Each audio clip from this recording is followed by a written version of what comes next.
Hear Geshe all right? Yeah. Okay, great. Oh, And it looks like we're streaming as well. So we are ready to go. Just a moment.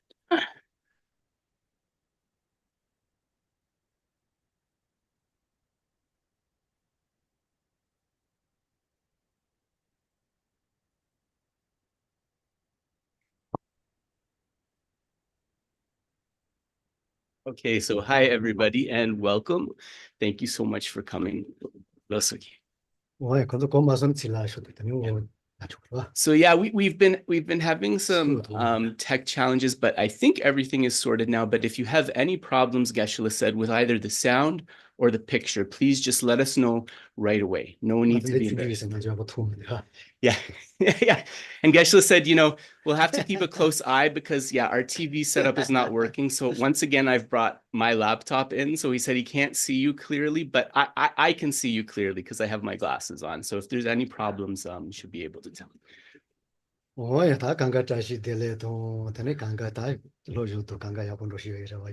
So first of all, Tashidele, greetings to everybody. Geshe hopes that all of your studies and all of your practices are going well. So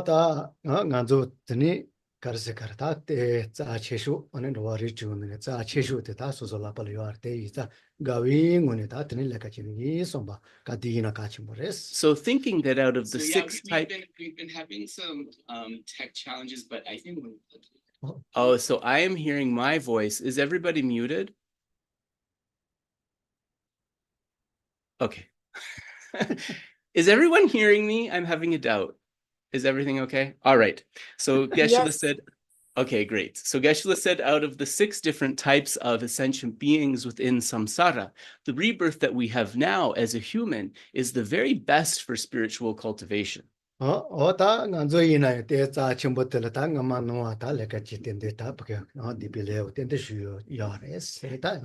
so to have a basis such as this, a perfect human rebirth such as this definitely means that in the past we have accumulated positive causes, right? That we have done something right.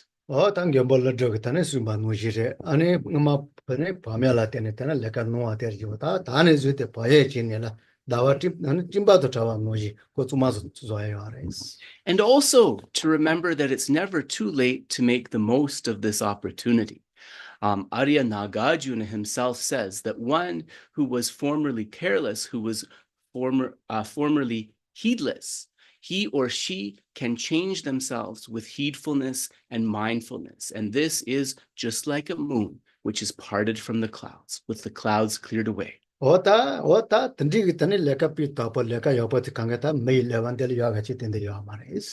so if you think about it actually in terms of the kind of work, the kind of things we can accomplish with this human rebirth, there really is no basis better than this.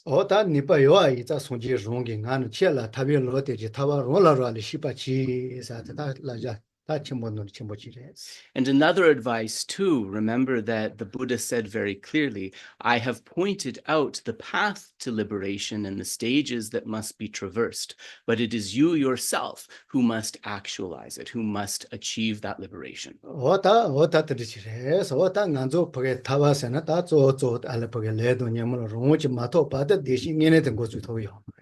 And so really we have to understand that until we are completely free from that which binds us to existence, that karma and affliction, we will not be able to experience true freedom, true independence. And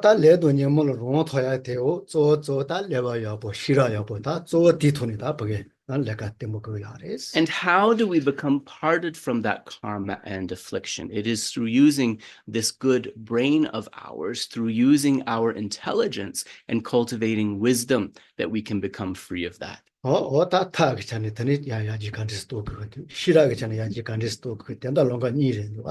we have these 2 paths. We have to say, what are the wisdom practices that I need to cultivate in order to bring that forth? What are the method practices that I need to cultivate in order to bring that forth?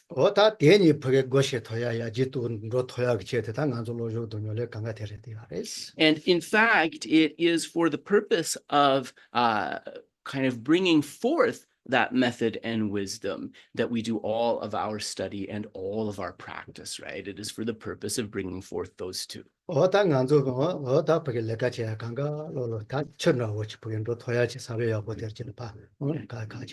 So what we want to do is really to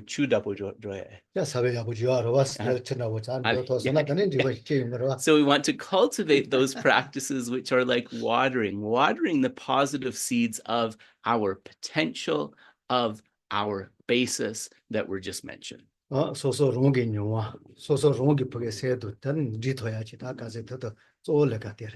And really, we understand that this is our responsibility and that we achieve this through working with our own mind, right? This is really important.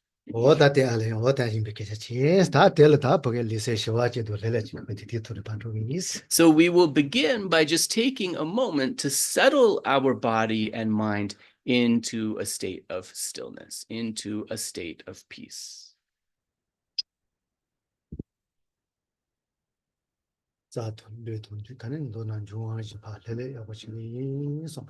Think with the body straight, the channels are straight. With the channels straight, then the prana, the winds, can move freely.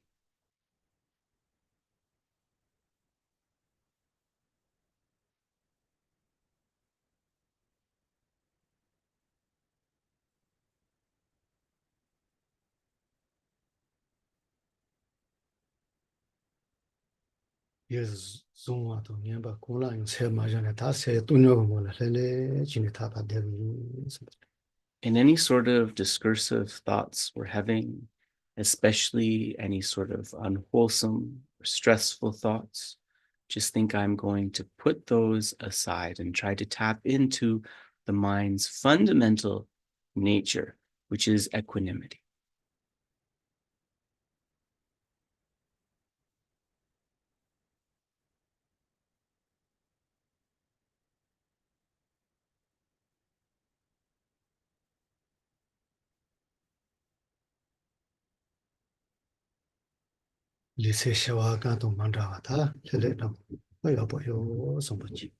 And think through this exercise, then the body and the mind have become relaxed, noticeably more peaceful than before.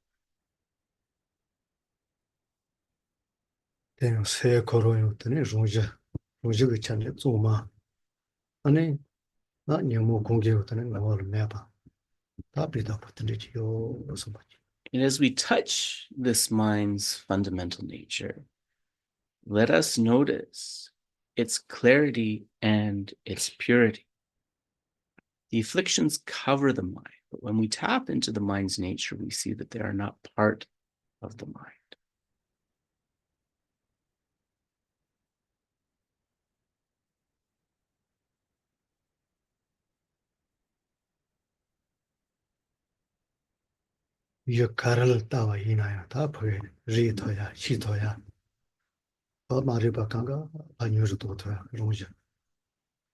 And this mind, on the basis of its fundamental clarity and knowingness, it can touch and it can cognize any object of knowledge.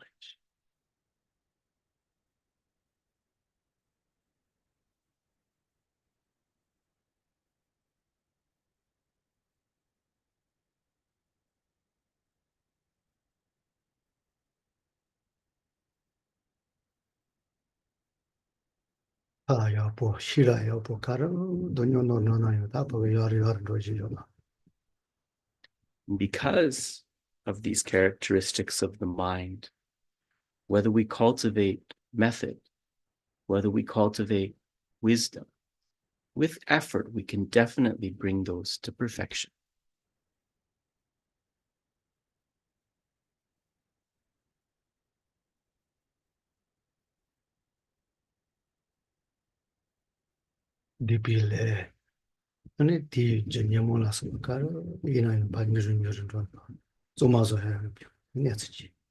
Negative karma, the afflictions, the four maras or demons, any of these can be completely subdued, completely pacified.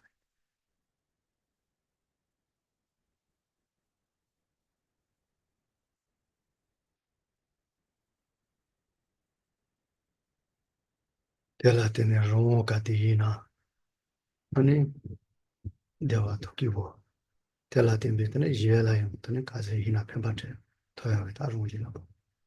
on the basis of actualizing those, we can come to a state where we achieve that lasting, meaningful happiness for ourselves. We can achieve a state where we are of meaningful, reliable benefit to others.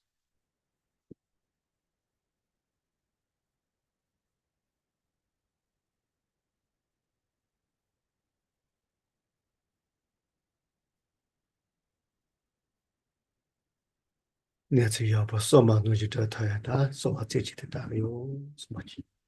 with this motivation, with this wish, let us make single-pointed requests to the holy beings to be able to actualize that.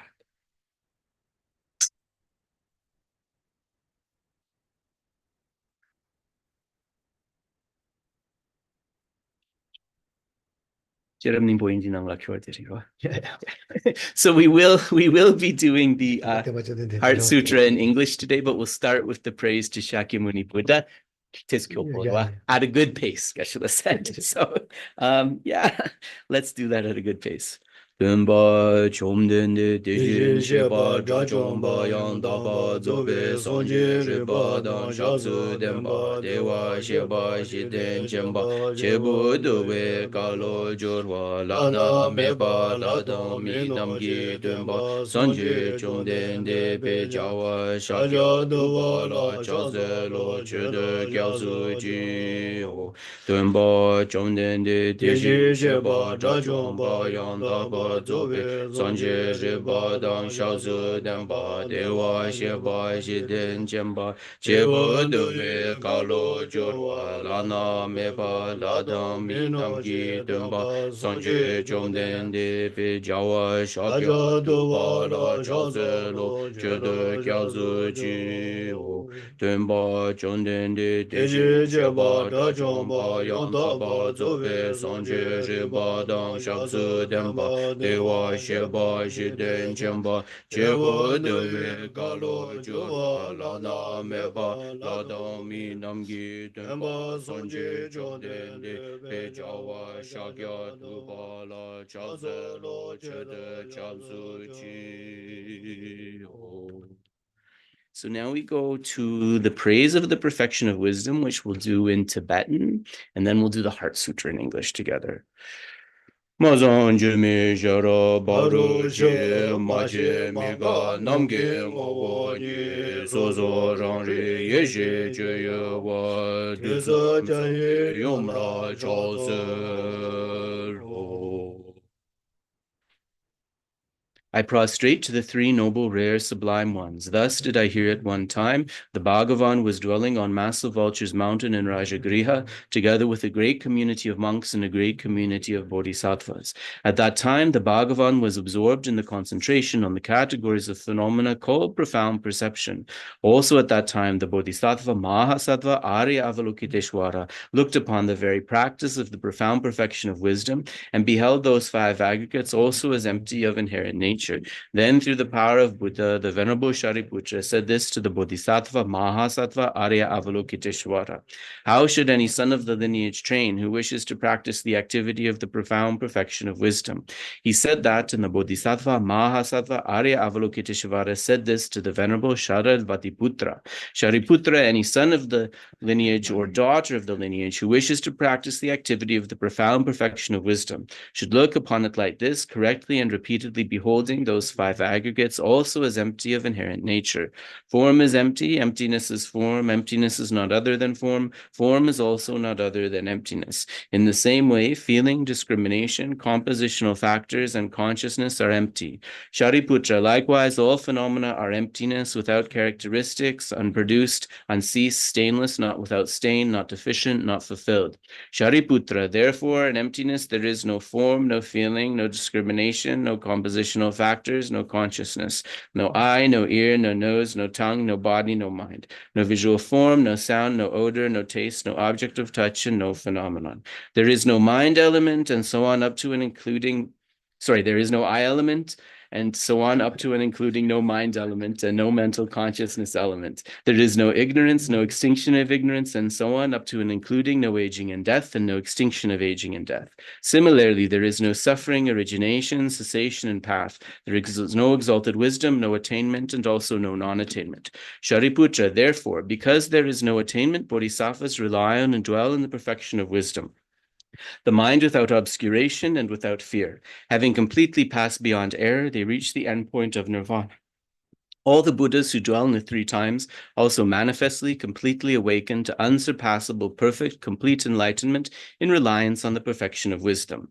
Therefore, the mantra of the perfection of wisdom, the mantra of great knowledge, the unsurpassed mantra, the mantra equal to the unequaled, the mantra that thoroughly pacifies all suffering should be known as truth, since it is not false. The mantra of the perfection of wisdom is declared, Tayata gate gate para gate para samgate bodhi swaha. Shariputra, the Bodhisattva Mahasattva, should train in the profound perfection of wisdom like that. Then the Bhagavan arose from that concentration and commended the Bodhisattva Mahasattva Arya Avalokiteshvara, saying, well said, son of the lineage, it is like that, it is like that. One should practice the profound perfection of wisdom just as you have indicated.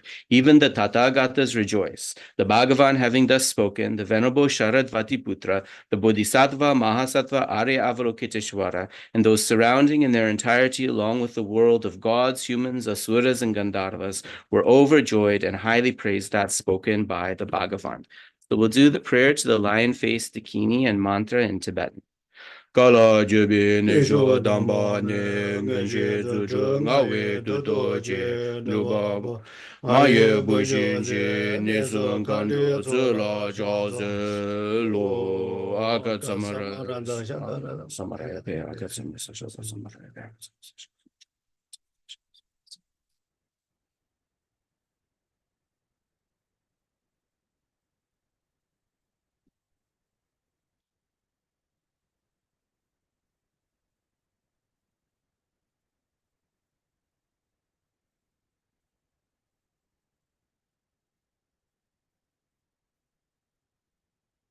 Akat Samaranda Shatara Samaraya Ve Dhayata Gate Gate Para Gate Para Parasangate Bodhi Soha Baba Kunshu Sungi Dempe Togi Che Dopa Jurchi Mepa Jurchi Shiwa Jurchi Drage Bache Mitum Pecho Nyempa Tamche Shanti Kuruye Soha Gere Dondra Gyöje Shewa Da Mide Nepe Gendan Jawa Da Dumba Drujin Bunzun Zojo Be Drashi De Gyan Dende Dere Shu.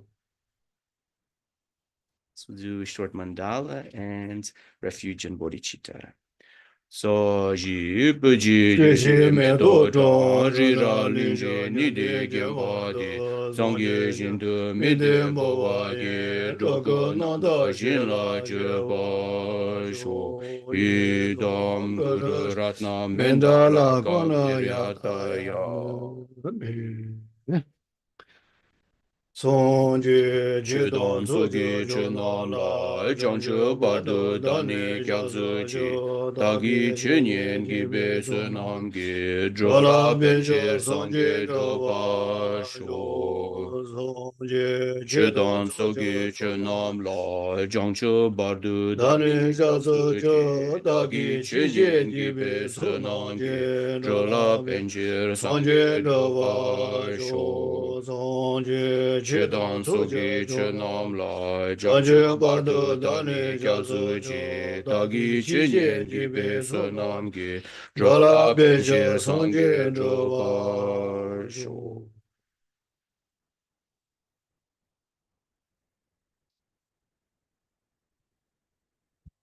뭐야 다 대요터네 지라메 스위레라 송바존나 사도 로용존 송방에나 사도 로용네 사타타 시타레 비자친 부츠비아레스 Adi ju lama repe.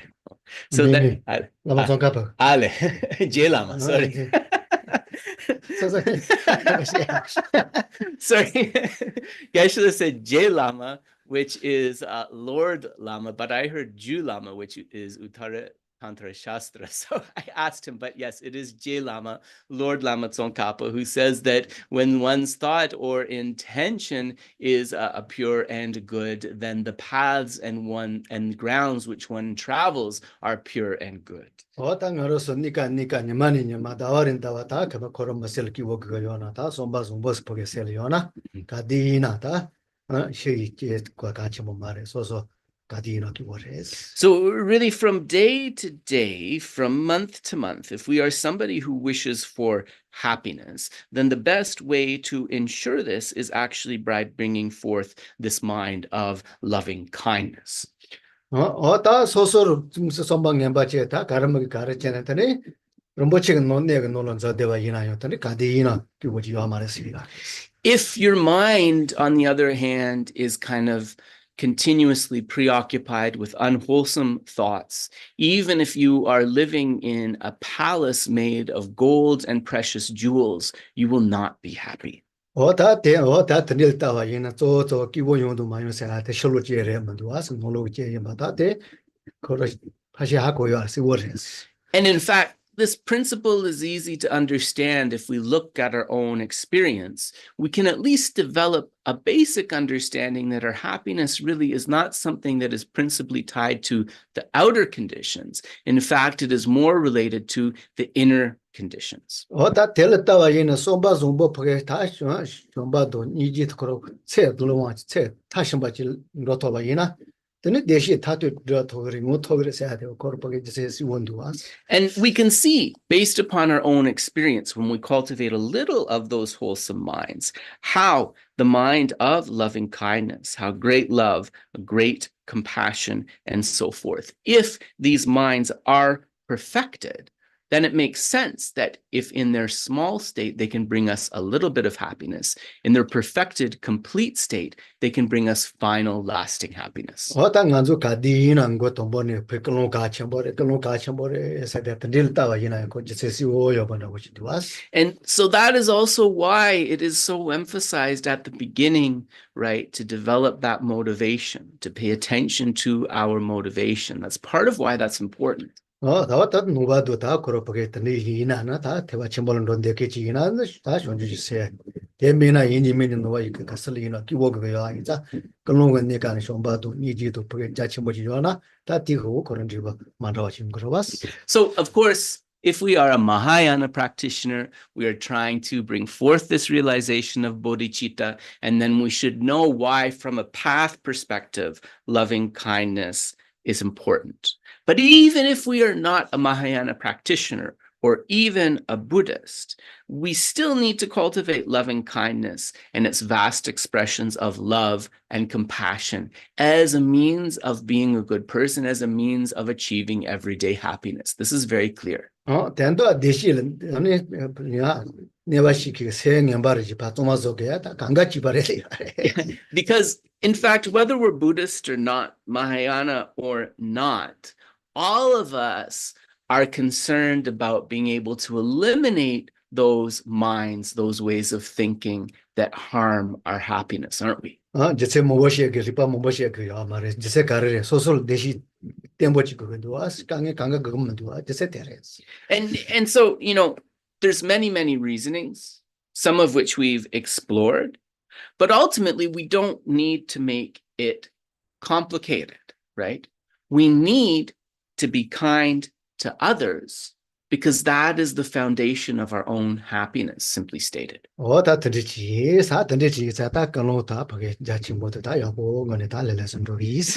therefore, in a relaxed way, then we are going to bring forth that really vast, powerful motivation that we were just talking about. Nishisachi. So just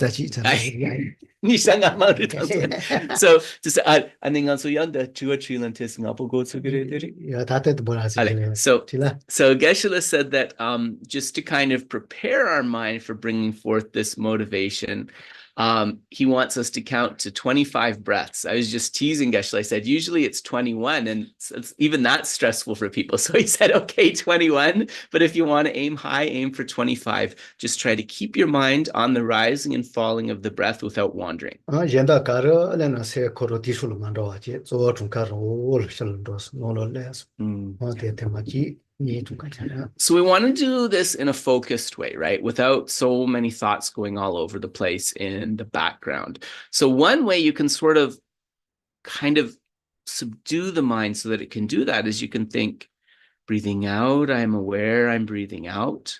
Breathing in, I'm aware I'm breathing in. One, and so forth.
Think the mind is purified and it is now settled into its fundamental neutral equanimity.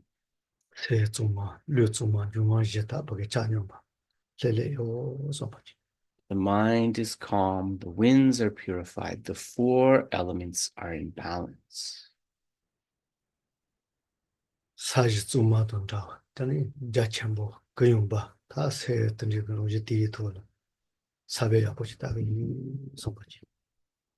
And just take a moment to feel or to experience the mind's vastness. Try to experience its fundamental purity and clarity. It is clear and knowing, and it is in that mind that we will plant a positive seed.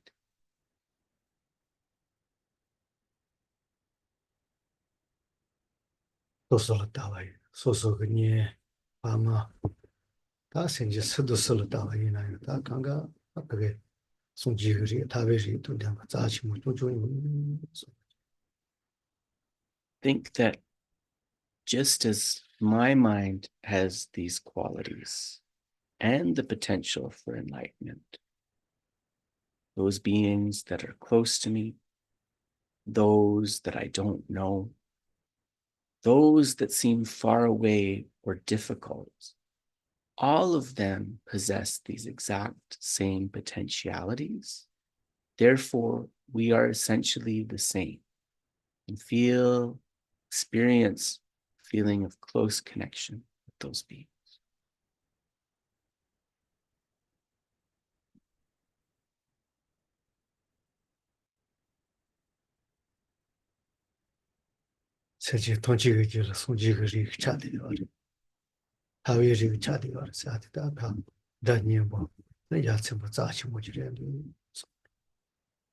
Think about how pleasing it is to hear and to know that every last sentient being possesses the potential for liberation. Every sentient being possesses the Tathagata Garbha, the potential for complete Buddhahood or full enlightenment. With a clear understanding of that, we are all connected.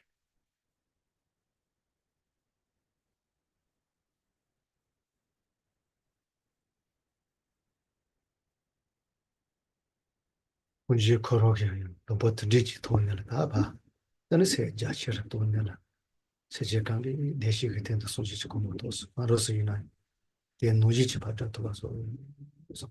I think considering all of those potentials, all of these vast sentient beings, their capacity to reach enlightenment, may I myself alone actualize Buddhahood so that I can help lead them there.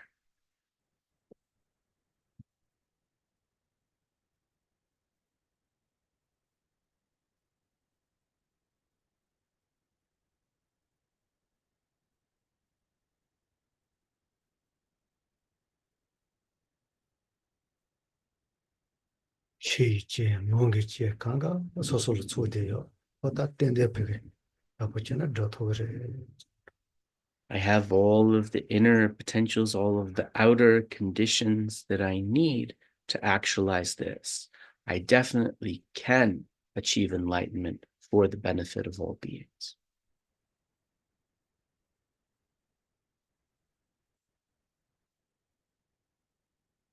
Okay.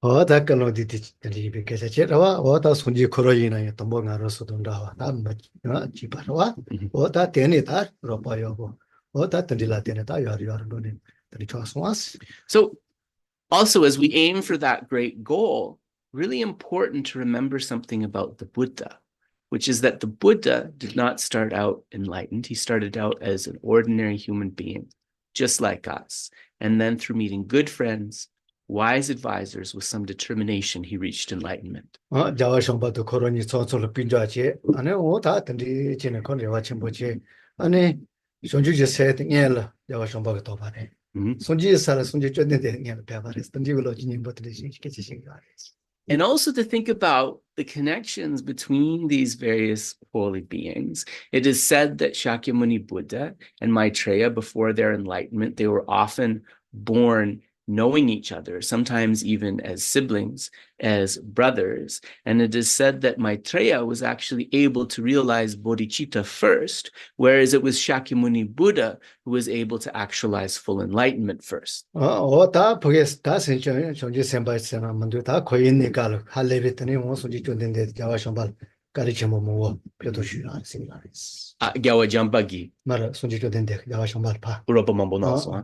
And over those many lifetimes, they had these close relationships in many of them. And in many of those lifetimes, actually, Shakyamuni, although not yet enlightened, he was able to bring great benefit to Maitreya.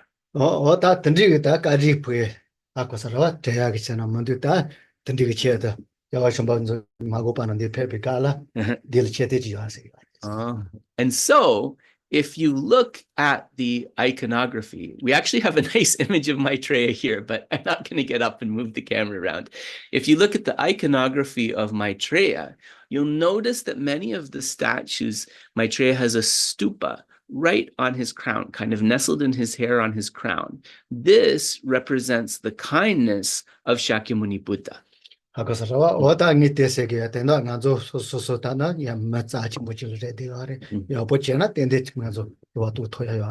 So definitely, if we think in this way, and we've met the teachings, people who can guide us, if we cultivate properly, we can definitely reach something beneficial.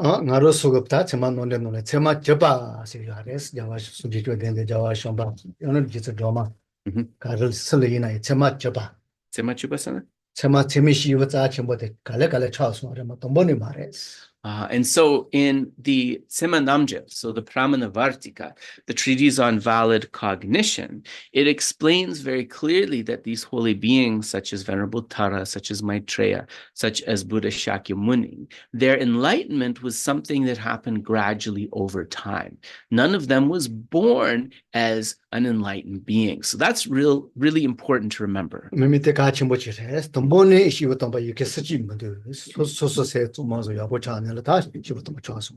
No one starts out as a holy being, right? It is something that happens after a gradual process of purification and cultivation.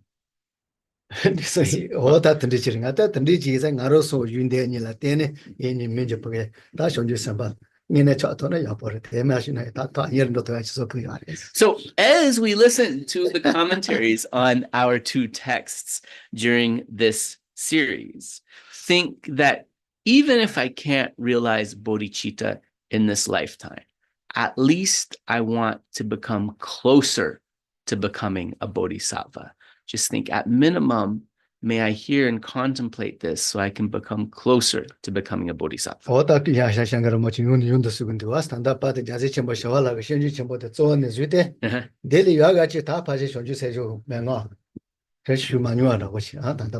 So His Holiness the Dalai Lama has reflected several times.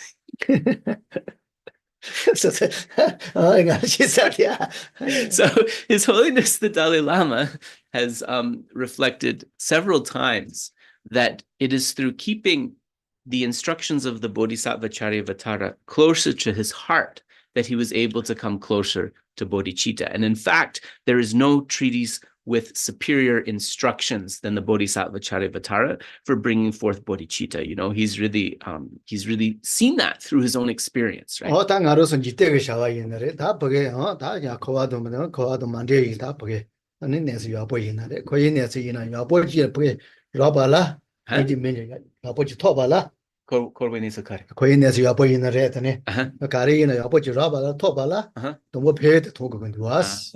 So sorry.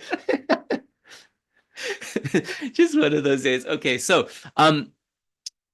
whether we are setting our mind on a spiritual goal, right? For example, realization, whether we are setting our mind on a worldly goal, the first step to really developing the determination to be able to travel until we reach the fulfillment of that goal is through understanding the benefits of what we're trying to achieve. Understanding the benefits is really important.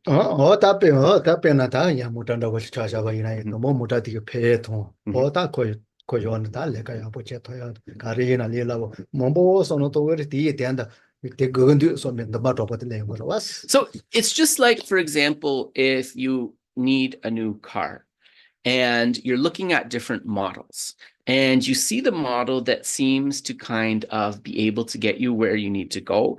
It also is particularly suited to your situation. It has all of the features that you need, not the ones you don't. And in this way, you say that this is the car really that's going to be the most beneficial for me. Then you become very determined, right, to secure the money necessary to purchase it. And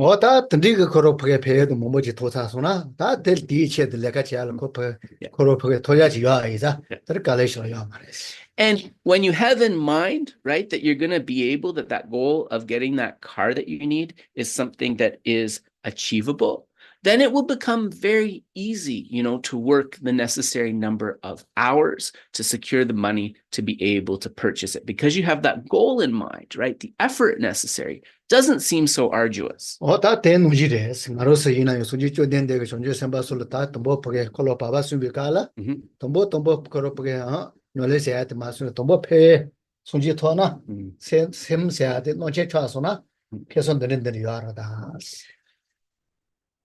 So as we, and there's going to be some unfamiliar terminology in this part of the translation, so don't panic, but ask, you know, for some of you it'll be unfamiliar, so just ask in question and answer. So during the middle turning of the wheel of the Dharma, if we look at most of the sutras during that middle turning, we see that they begin with an extensive explanation of the benefits of the particular thing the sutra is talking about cultivating.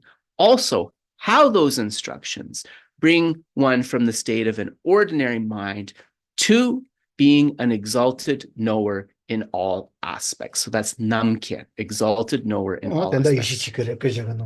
Yes, you should. So Geshe, explaining that term for you, if you think of the jnana kaya, the wisdom truth body in that formulation of the four kayas or bodies, that's really the aspect that that term namkyen or exalted knower in all aspects is talking about.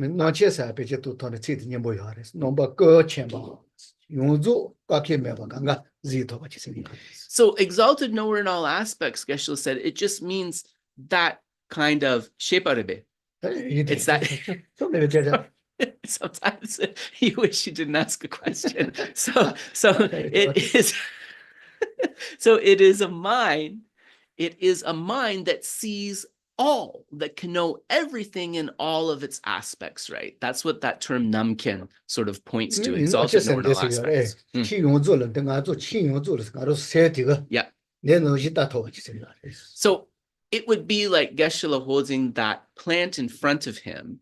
It would be like a mind that is able to penetrate all phenomena within existence, to perceive them as clearly as you perceive the flowers and leaves on that little potted plant. Not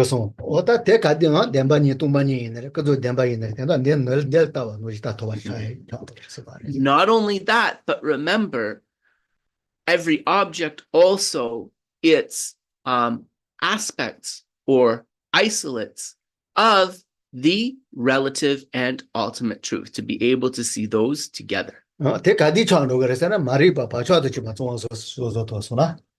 does that ability manifest? When ignorance is cleared away together with the imprints left behind by that ignorance or any other affliction.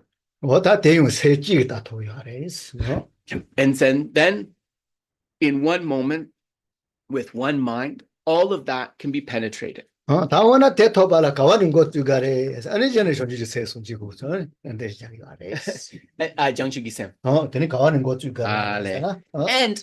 if we want to achieve that state, what do we start cultivating on our journey to try and get there? We start cultivating the instructions to bring forth bodhicitta. So that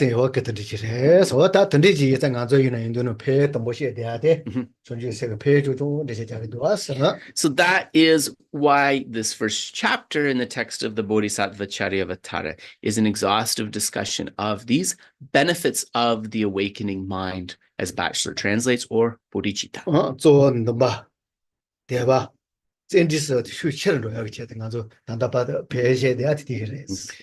It is really in order to bring forth a strong wish to achieve it, a firm aspiration to do that, and the effort necessary to complete it, that we have this explanation of the benefits. It's so that the wish, aspiration, and effort are stabilized.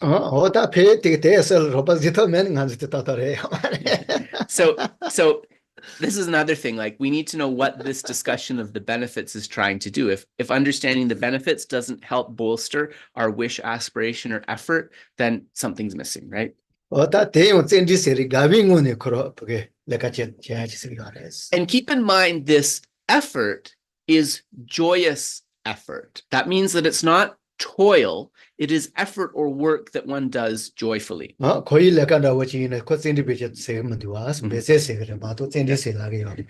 so unfortunately, the English language is not as rich, but Geshe was saying that we don't use the word sundru, effort, in the context of worldly endeavors. We use the word betsul. Betsul is, I would describe it as being more like toil. So we toil for worldly things. We have effort, joyous effort, right, for those non-worldly things. And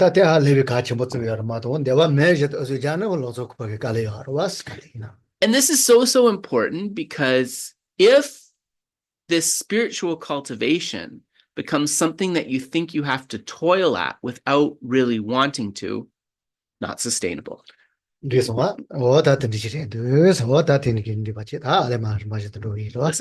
we will continue. We will now turn to our discussion of the Bodhisattvacaryāvatāra.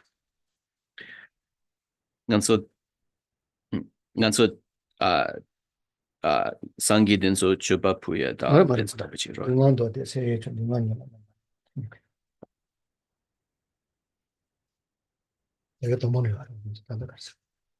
Legal tambor, yeah.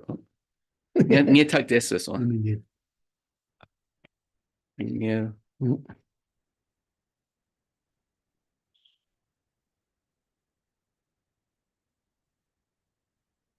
Oh, right. Dunge dordu sem na kya. Ah.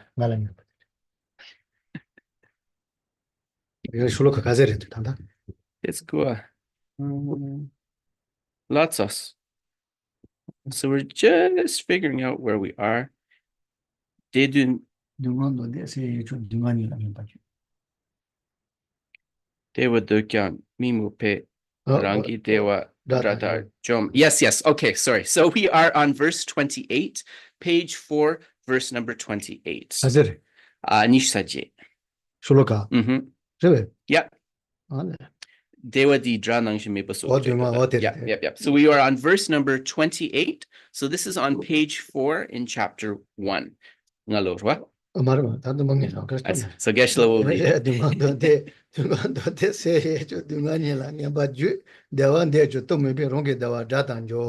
Although wishing to be rid of misery, they run towards misery itself.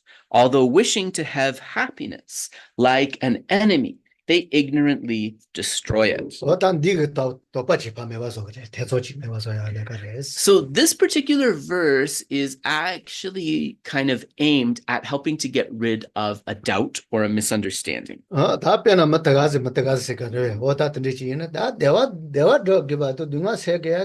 Yeah. So this is an argument that, okay, like you keep on going on about beings needing happiness and wanting suffering. Everybody knows that they want to be happy and don't want to suffer, and everybody is trying to do that. This is the objection. Even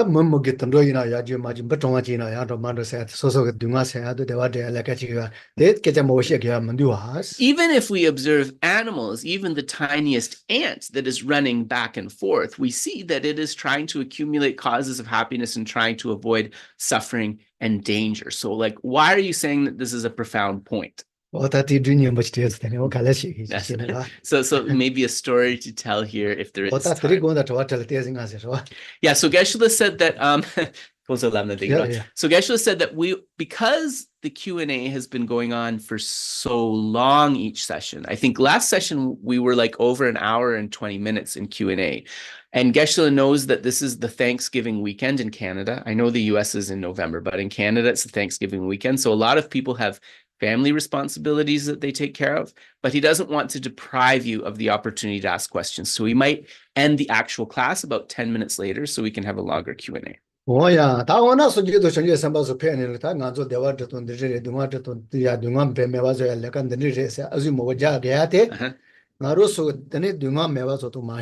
Yeah. So then the answer to this objection is simply this. The Buddhas and the Bodhisattvas, they say that these are the virtues, the wholesome things that you need to cultivate, and these are the sins, the unwholesome things that you need to eradicate because of unknowingness, about an unknowingness about what is fundamentally wholesome and leads to happiness versus an unknowingness of what is unwholesome and leads to suffering.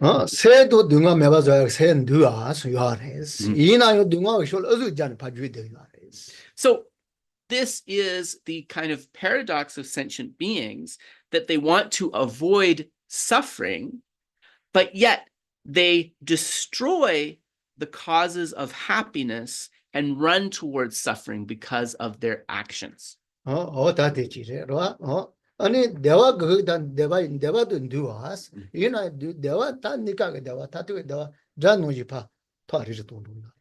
they don't want suffering, but from the point of view of their behavior, they cultivate causes which are like running towards it.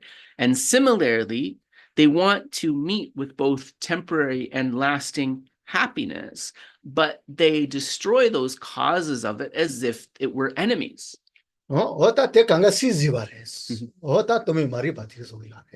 So what causes that fundamental mistake? It is ignorance. So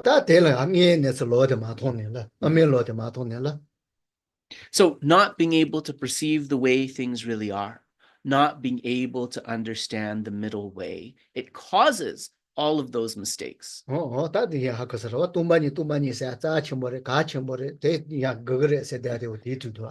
So this verse also in part helps us to understand why we say that emptiness is so important, why it must be realized.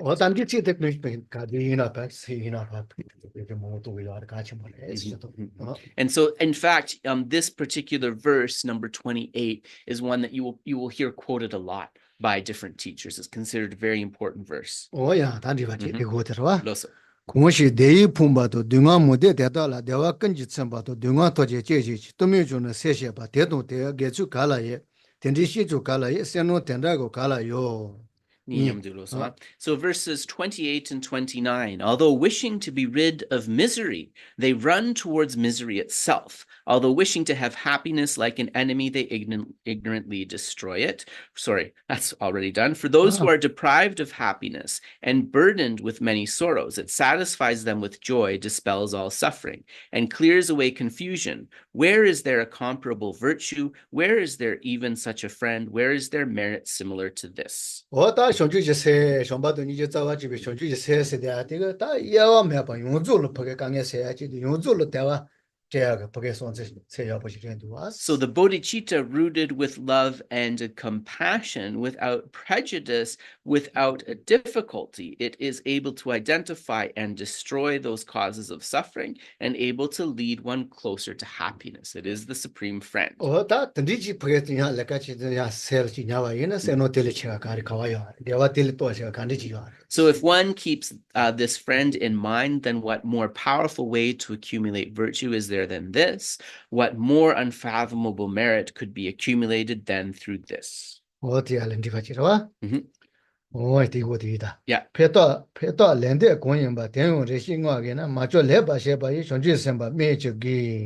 If whoever repays a kind deed is worthy of some praise, then what need to mention the Bodhisattva who does good without its being asked of him? This one, that ngaroso papeta ba ina tiro ba jegre so ba yo bitene taro ba jeba ina yo. Yeah. O kotsa ya kari chembore kotsa chembore yo bore sa ting ya ngazo tera kaze to bujayes. So somebody who benefits others, even if we can see that there's some self-interest, that there's some sort of hope of return that they have, we still praise that person, right? 다 전주 생각 이내 좋아요. 그래지 다 레와 때문에 매비 돈에 바쁘게 패비 쏘마. Whereas a bodhisattva, not only do they not need to be asked to engage in a good deed, they do it naturally, but they engage in that good deed without hoping for anything for themselves in return. So how praiseworthy is this? And who else does it like that?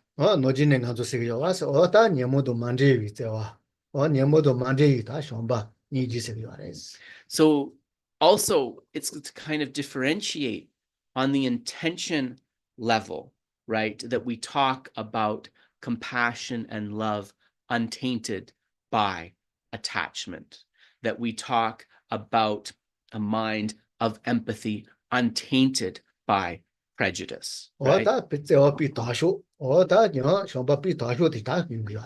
So it's through cultivating in this way that the supreme love and the supreme compassion can be brought forth. Thus,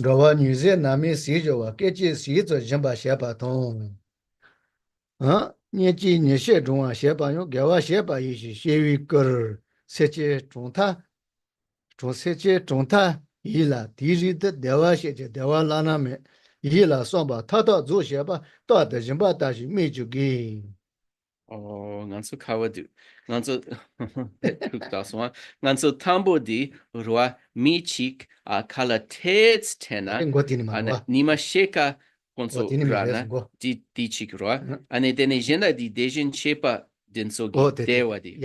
So verses 32 and 33, the world honors as virtuous a man who sometimes gives a little plain food disrespectfully to a few beings, that satisfies them for only half a day. What need be said then of one who eternally bestows the peerless bliss of the Sugatas upon limitless numbers of beings, thereby fulfilling all their hopes? So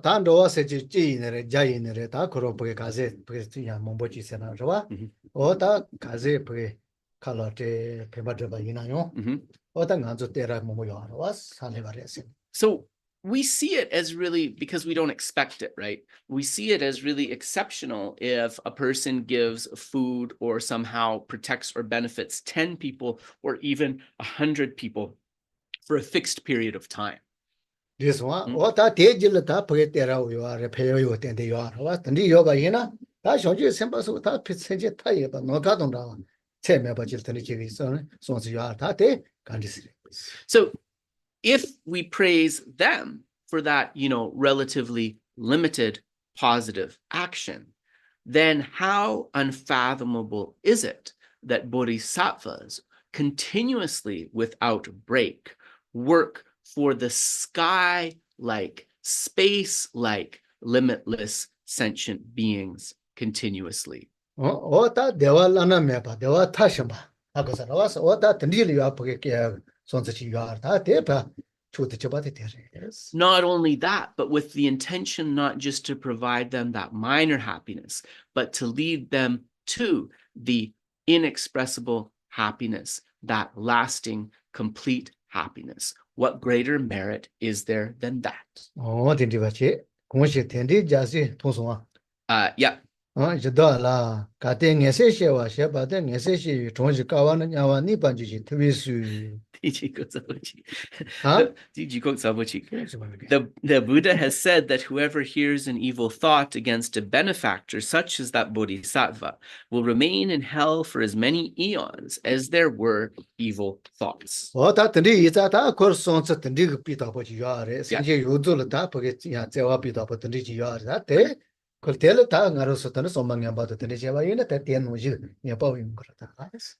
we talked about the benefits, but also because of this intention that the bodhisattva has without prejudice to benefit the limitless sky-like ascension beings, then just as when we praise them, there is great merit. When we have evil thoughts towards them, there is great non-virtue as well.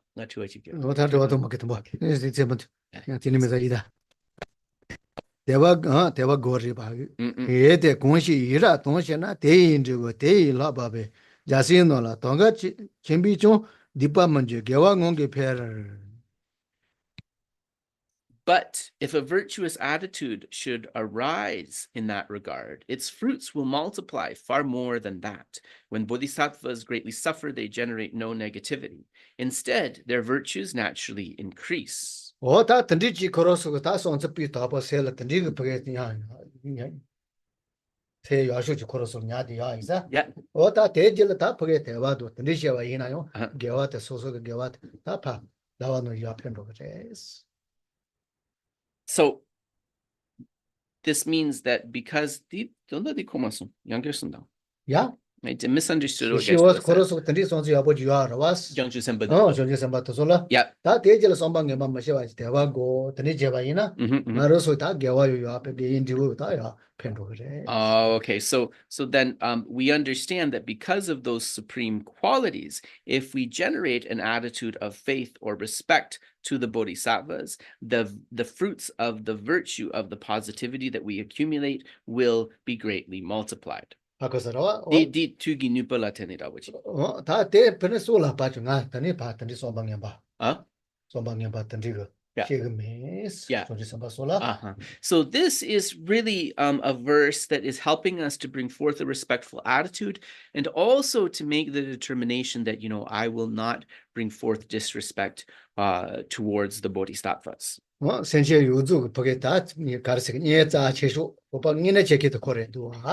why do we want to avoid disrespect and bring forth respect and appreciation of this bodhisattva? Because through their activity, this bodhisattva is the supreme friend of all sentient beings. He or she benefits them in unfathomable ways. Oh, yeah, this one. Yes. The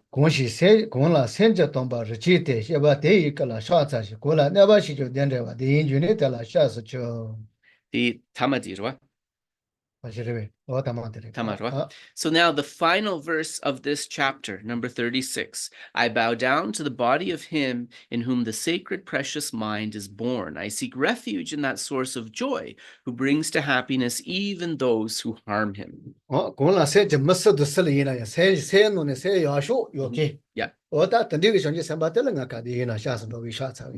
So I always, that supreme precious mind, the one who brings forth that, I always see them as the supreme object to which to prostrate or offer homage. 거로서도 알레 대화zo 이때는 대화zo 제야제도 대화 냠바zo야 지니야 가르쳐봐 이나요다 거기 리뷰 야보지 마도가 뭐 근데 So for the Bodhisattva, there's no difference, right? Whether the sentient being who he or she is trying to help praises them, whether the sentient being who he or she is trying to help tries to denigrate or harm them, they see no difference. They want to lead both those types of beings to that happiness. So what attitude is more precious than this?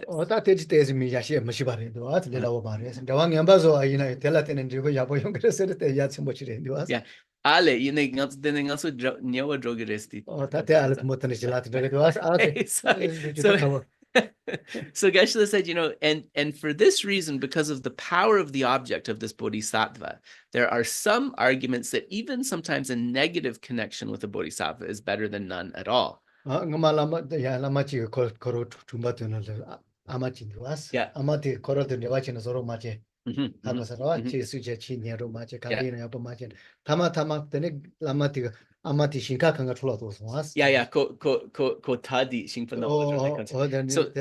So some of you may have heard this story. So it's a story about kind of a remote valley in Tibet. There were farmers in this area, and there was a lama who was widely regarded as a great bodhisattva.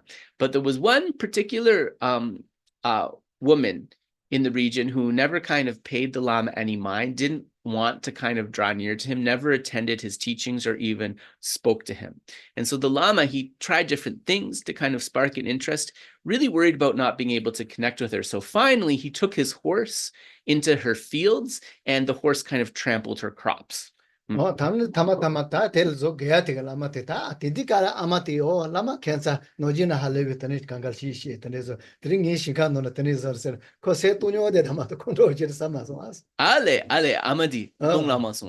And strangely, the woman, when she saw that the lama had kind of trampled her fields, she didn't get upset. She just thought, oh, interesting. This lama who's normally behaving in this way, he destroyed my fields. And she was actually able to keep a mind of equanimity about it.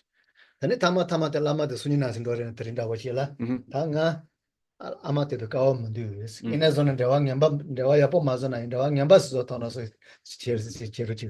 so later on, they asked the lama, why he did that. And he said, I was really worried, she's my responsibility, and she had no connection with me. So I thought that rather than us not be connected at all, and rather than her be totally indifferent towards me, it's better she gets angry at me, so at least we have some kind of connection, right?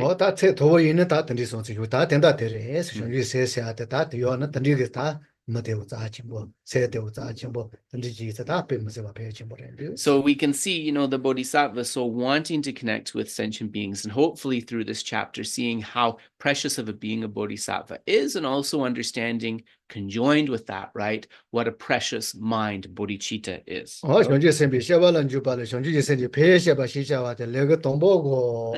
So then, there's not there in the English translation, but it's there in the Tibetan. So at the end of the chapter, the Tibetan says, in this way, the first chapter's the benefits of the spirit of awakening is completed. So now we are going to turn our discussion to the next text, which is the text of the Heart Sutra. Geshe is laughing at me because no, I found it. And he thought I lost the sutra. It's right here. Okay. So Geshe is very eager to just jump right in. So that is what we are going to do.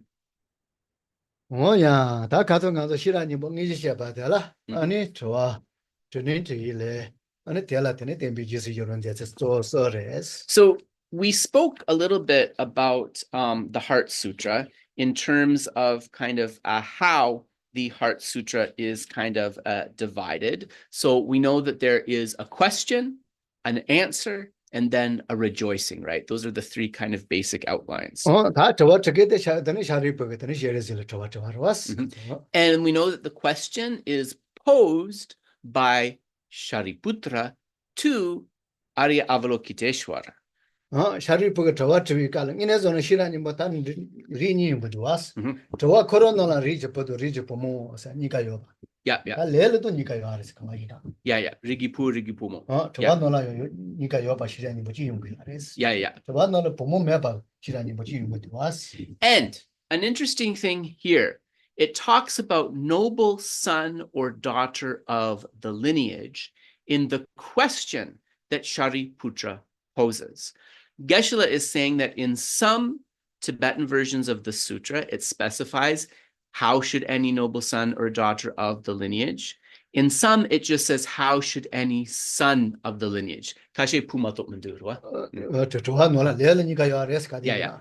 However, in the answer that is given to that question, how should any son of a noble lineage, whatever edition of the sutra it is, it gives the answer for any son or daughter of the noble lineage. So even if daughter is left out in the question, she's not left out in the answer. 다 된다. 레르 니가요 이다 저와 놀아 니가요 주요하래 요는 야가래.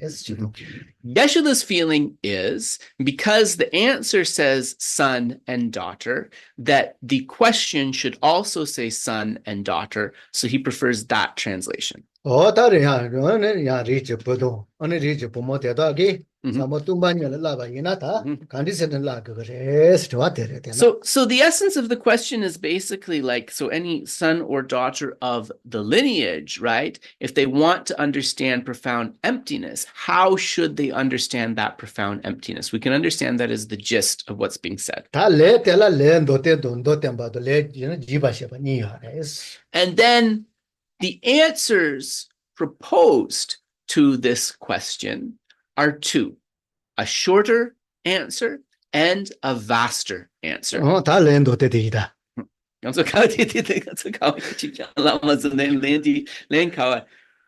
핀봉하고 대도 좀 롱지지 또만도 뭐 요다가 있었다고. Okay, dita nampa jawa tase pumbo ngapo deda kyang rangjingi tomba nampa yandapa jesu tao. Okay, so I'm just gonna, because I don't want to read it split in half, so I'll just read the whole question. The whole answer. Shariputra, any son of the lineage or daughter of the lineage who wishes to practice the activity of the profound perfection of wisdom should look upon it like this correctly and repeatedly beholding those five aggregates also as empty of inherent nature. 다 핀봉하고 렌도테 되자가래. 핀봉하고 대도 좀 롱지지 또만도 요다가 있었다고. So those five aggregates also as empty of inherent nature. This is the short answer.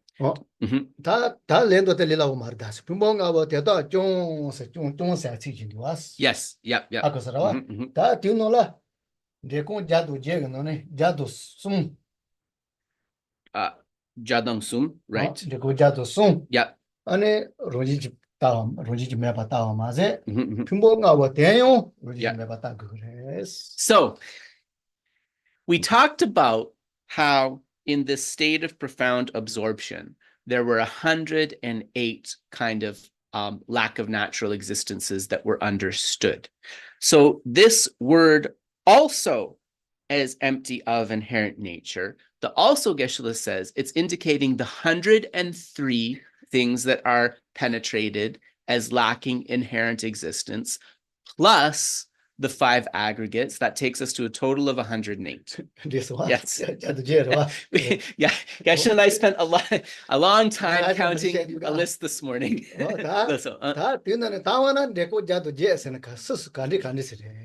So then the next question comes. Here is the fun part. What are those 108 things that make up this profound perception that we referred to?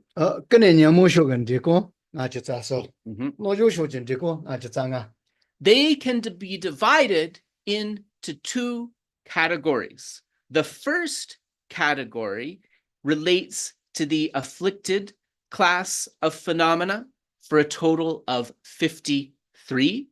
The second category relates to the completely purified class of phenomena for a total of 55, which brings us to 108. I'm going to say this again because I don't know if your minds are like mine, but numbers sometimes do my head in. So I'm going to say it again slowly. The thoroughly afflicted class of phenomena has a total of 53. The completely purified class of phenomena has a total of 55.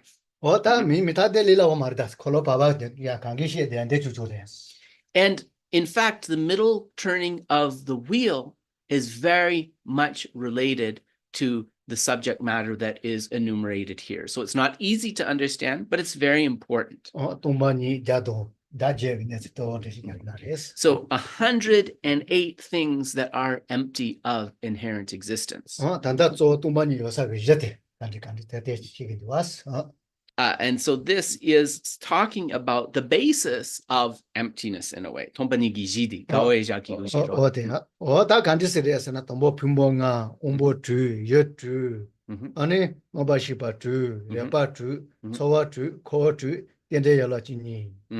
So in terms of the first one, the thoroughly afflicted class of phenomena, we said they are 53 in number.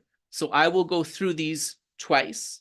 The 5 aggregates, the 6 sense faculties, the 5 sense objects, the 6 consciousnesses, the 6 types of contact or touch, the 6 feelings, the 6 elements, plus the 12 links of dependent arising. Again, the 5 aggregates, the 6 sense faculties, the 5 sense objects, the 6 consciousnesses, the 6 types of contact or touch, the 6 feelings, the 6 elements, the 12 links of dependent arising. These are the thoroughly afflicted class of phenomena for a total of 53.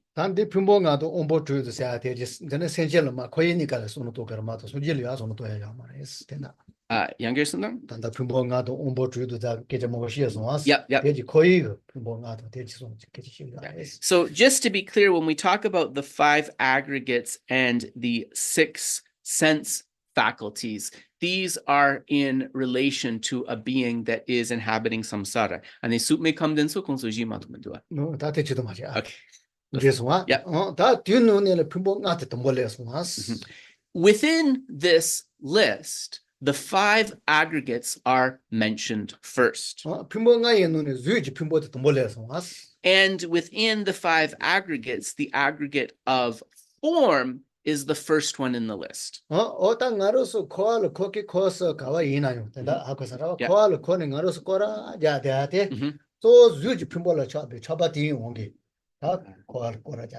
So why is this the case? Because it is said that one of the main factors which keeps us circling through the various realms of samsara is actually our attachment to form and forms. That is the reason form appears first.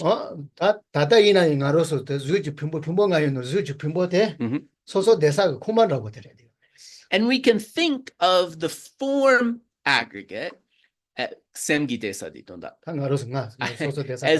the abode of the self, like almost the apartment or the house that the self lives in. And then the next one, feeling. Feeling is the kind of things within the house that we use, like nangche dang kala dang, like the furniture and the food and the drinks that we keep in our house. That's what the feeling is like.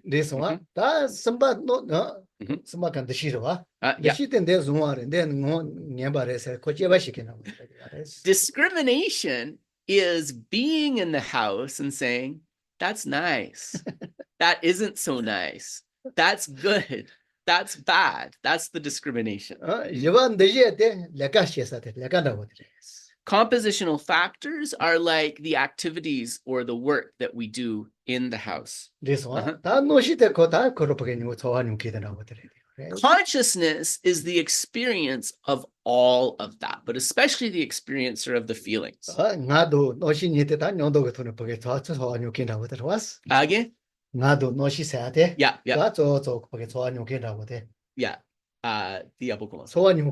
So Yongin. 칼라 셴보 사케. Yeah.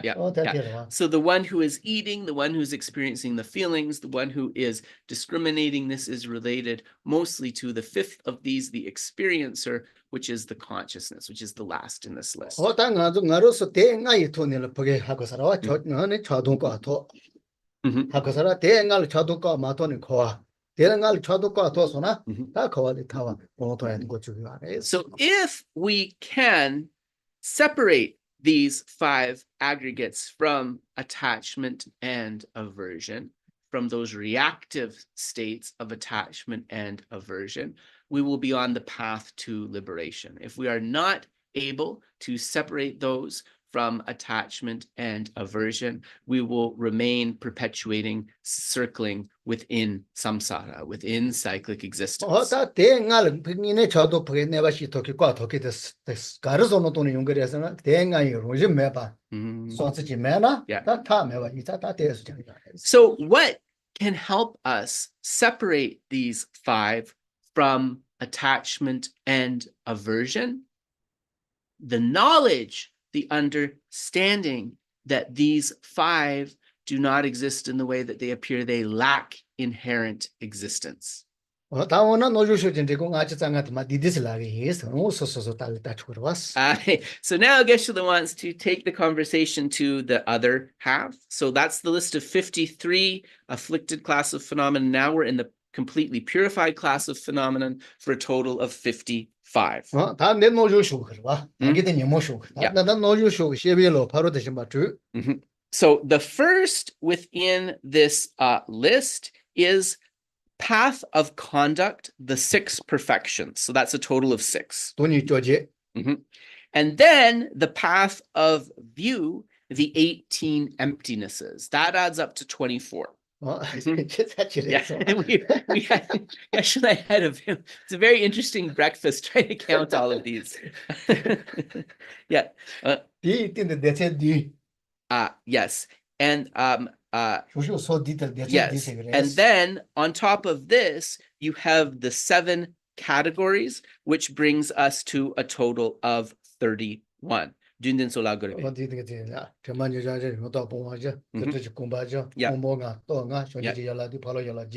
Geshe knows that there's going to be some people that, because I was like, okay, 7 categories, good, let's leave it there. Geshe is like, no, he knows there's going to be some people that are like, but what are those 7 categories? So we looked up what those 7 categories are. So we count them, and we count them as 1. Although each of the categories has a larger number than 1 in it, we count them each as 1. So the 4 foundations of mindfulness, the 4 completely pure abandonments, the 4 legs of magical emanation, the 5 sense powers, the 5 powers, the 7 limbs of enlightenment, and the noble 8-fold path of the Aryas. This is a total of 7. So that's 7, and that takes us to 31. And so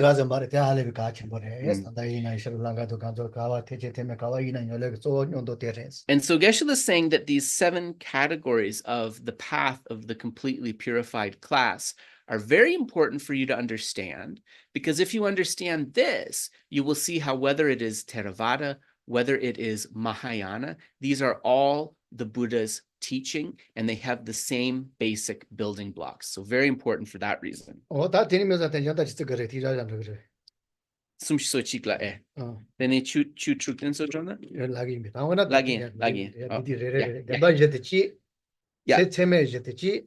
Yeah, so Geshe is worried we're pressed for time. He wants to give you time to answer questions. So he asked me just to read the list in English. So I'll read the list in English. So with those 7 categories, we come to 31.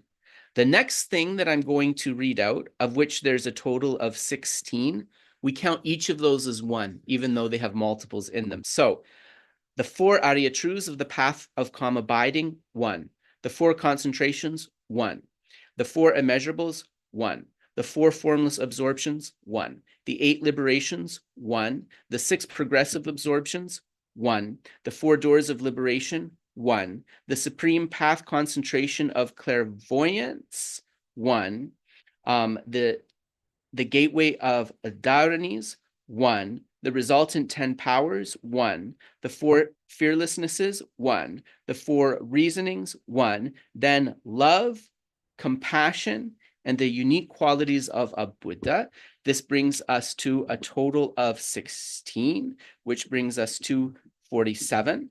So we need to get to 55. So we need 8 more. The 8 more that take us to 55 are stream enterer, once returner, never returner, foe destroyer, Pratyeka Buddha, exalted knower of basis, 4 paths, and finally, once again, we see this term Namkhen, the exalted knower in all aspects. This takes us to 55, with the 53 from the afflicted class, that is 108. 108. 다 랜드 뭐가 오네 말라 용거래 되네. 저온도 대팅은 종세한테는 데려지 가야 해.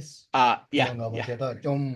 So remember how this whole conversation started? It was with also, those 5 aggregates also. So we need to know what that word also is doing. This connects to the subject material here. Yeah. Yeah.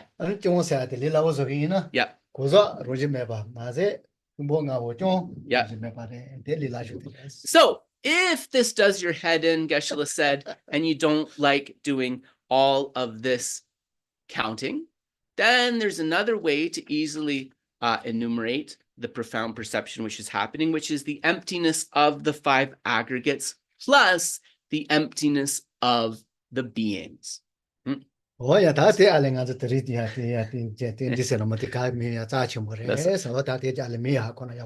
Geshe said a lot of kind of counting today, but these things are quite profound and important. And hopefully just to hear the name, it puts some sort of like positive information or imprint in there. So that was what he had planned to cover today. So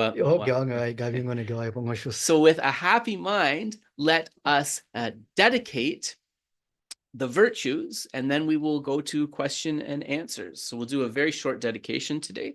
Jangjo Zemjo Rinpoche Maje Panam Chejurji Jewan Yamba Meba Yang Gone Gonda Bewa Sho Tongni Tawa Rinpoche Maje Panam Chejurji Jewan Yamba Meba Yang Gone Gonda Bewa.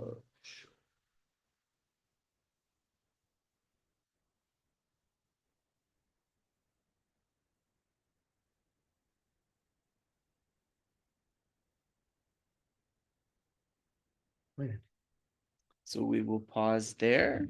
So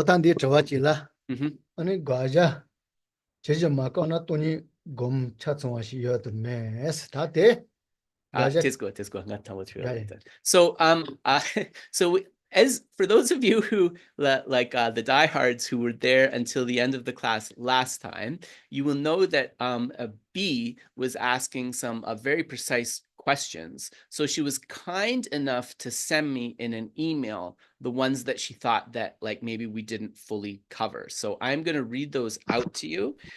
Can one's meditation be a complete meditation on emptiness if we do not precisely negate an object of negation? So Geshe is answering that question. So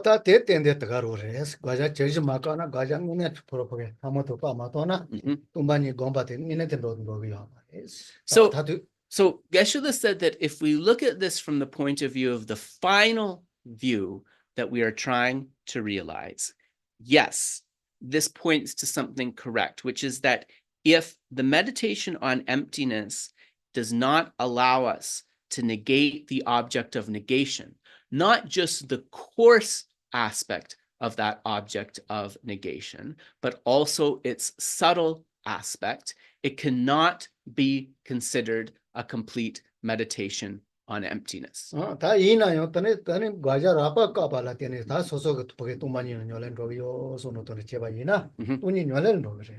However, if we are able to have kind of a rough idea of the coarser object of negation and meditate accordingly, although that is not a complete meditation on emptiness, it is a practice of emptiness. It is a cultivation of emptiness. Tata goma kanga lolo tumani nyale koro pake taji re diare koro de china tishun tata goma Group Oma sana? uji ba de se toma diare wa tata goma Los. kangi Yeah. nyale de Yeah. indel koro pake nyale chul ro yare Gagja Rakpadi. ta gaja techi to madiwas gaja rapar rawa Ale. ade Yeah. tata goma Yeah. koro nyale kanga Yeah. ta goma kanga lolo Yeah. ta yin nyale le chul ro yare Yeah. So if we understand this from the perspective of understanding the different philosophical schools, the three philosophical schools that we would posit as lower, we wouldn't say that they can offer a complete meditation on emptiness, but they can offer a cultivation of emptiness. But it's not, Geshe said in the words of the person who asked this question, they're not considered a complete meditation on emptiness in those three lower schools. So we're talking about the Prasangika as kind of the pinnacle, right? And then you have the Sautantrika, the Chittamantra, and the Vaibhasika. This one? Oh, Jisung. Oh. That teji katsu nga zu peshe sanyi bas pe ni ji wo. Pena pizza wo chi pe jana nga ji test chi de wondus. Pizza wo ko teji kashi ni was. Yeah. Konzo go ronji ji chaba de teji kashi ku to yare. Ina yo cha tsuma ku to me was to yama. So Geshe said that he gave the analogy of a pizza. And if we think of the object of negation as the pizza, we want to be able to eat the whole thing, to get rid of the whole thing. But with these other philosophical views, there's always going to be a couple of slices left over.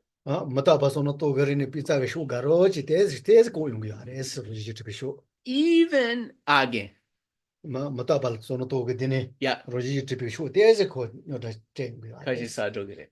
So if also there was a question about how this meditation on impermanence relates to the meditation on emptiness, Geshe said if there's a deep, profound meditation on impermanence and all of its implications, you might be eating a slice or two, but certainly most of the pizza is still going to be left. The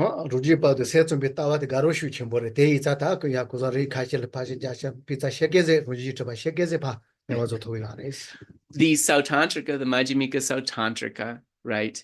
And so the middle way autonomous and the Chittamantrans, the mind-only school, these are both very profound philosophical views. So we could make the argument that they allow you to get rid of at least half of the pizza. At least half of the pizza.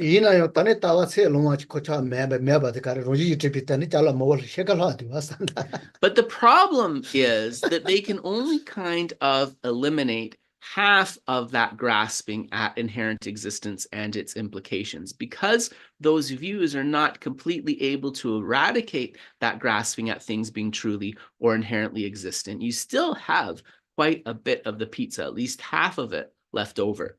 So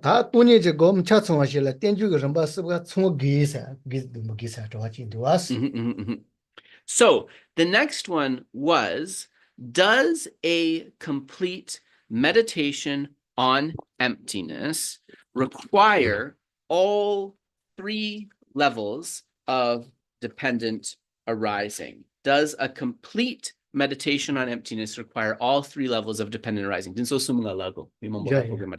I want to give you in simple English, because I know some people here are maybe like not as experienced with this stuff, in simple English, what those three levels are. So the first one is called Prapya Samutpada.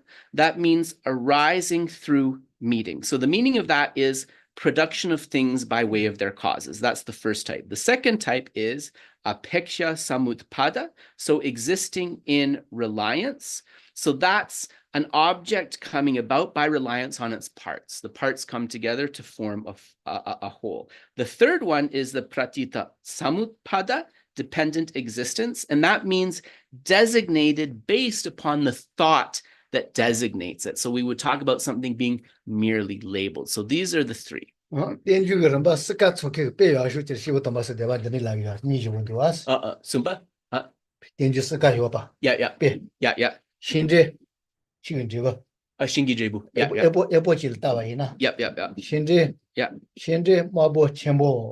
Yes. Shinje Marbo Chembo. So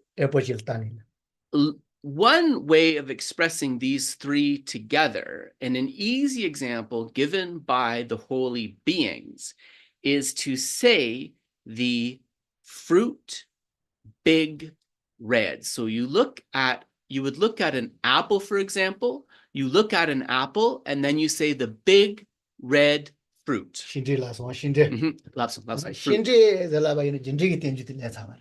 So fruit points to this one type of dependent arising, which is talking about the cause and the result. The cause and the result.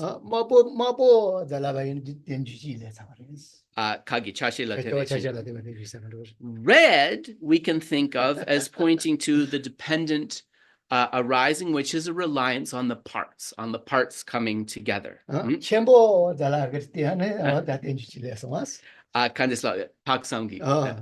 the third one, positing as big, the third one is that dependent arising based upon the thought that designates it, or the merely labeled. So you can see that's a very, of course, coarse, basic example, but it's a good place to start on thinking about how all of those three could kind of come together. Yeah.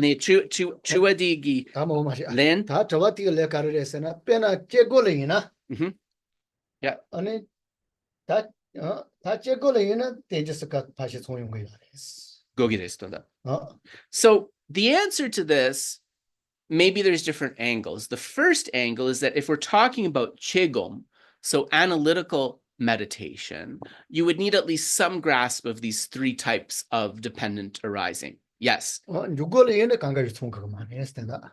if you are doing a placement meditation on emptiness, a complete placement meditation on emptiness, you wouldn't need those three. Yeah.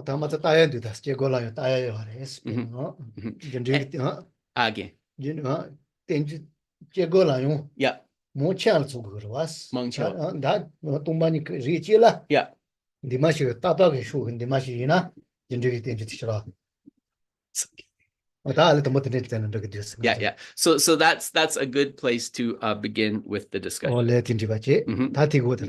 Yeah. Dene meto chik rangi chashe traumo nam.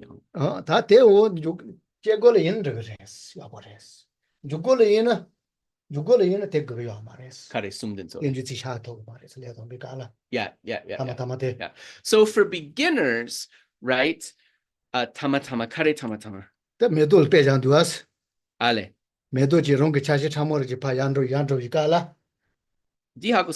Tisgua. Metuk chik rangi chashe tramo namyang jowa ni nye chashe yen la tempe tenchung samla rekpa tabur tungi ye. Ale. So a flower disappearing in its atoms seems to me touched only dependent on parts. So I think what the question is saying here is, like, we gave the example of a flower kind of dissolving into its parts and then into its atoms. And so the person's saying, well, that's just one kind of dependent arising. That's not all three. And letamboyina digire donda. Yeah. Ale.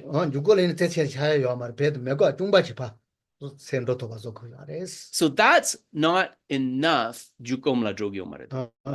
for the placement meditation, because you need to have completely sort of eliminated the object of negation totally. Gagjang pit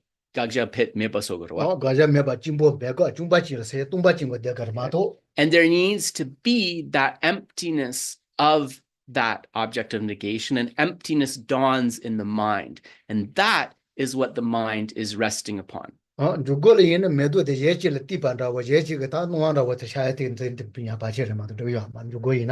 if you're kind of contemplating the other aspects of that, it can become a distraction to the placement meditation. Yeah. Chegong kapla inedi tenjung nangla chik mato drogyo mare sum drogyo mare ine chua di kawala tene chungwares ko pedi tenjung chik matok drogyo mares sum drogyo mares. chik mato mena. Medo. Ale. Medo petela. Yeah. Tinikala. Yeah. Tenjusuka yung chugus. Ale chashe la tene medrogidus di chikroa. Tene jendag denso condition gi. Gentric tenju. Yeah. So Geshe said the flower, yes. If you talk about it dissolving into its parts, yes. But if you think about how the flower is the result of a particular cause, and if you think about how the flower is something that is designated or named based on its characteristics, then you have all three types of dependent arising there. Metok chikpu rang dendruki metok chikla gakpa Nila kepar yötang. I think it was a medo chivo. Yeah. Dendrich medo.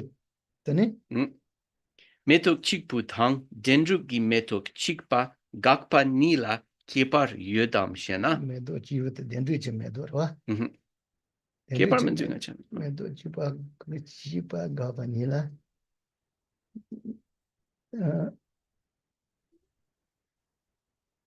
Tate karasekar. Medo koro. Kepar menjunga chana. Medo koro roji meba kagina do yar nikati pares. Mare ko tsiki dondag dinso. Tsiki dondag. So the next question is there a difference if I negate a unitary flower versus a truly existent unitary flower? Nanso gaksha karina. Gaksha tambodi metok chikpu. Gaksha nipadi kandisla gore. Metok chikpu dendrugi metok. Denso gaksha metok chikpu gaksha mare. Ale loso.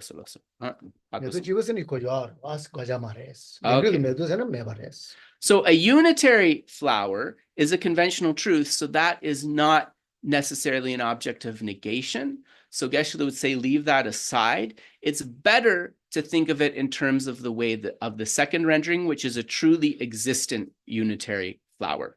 Yeah.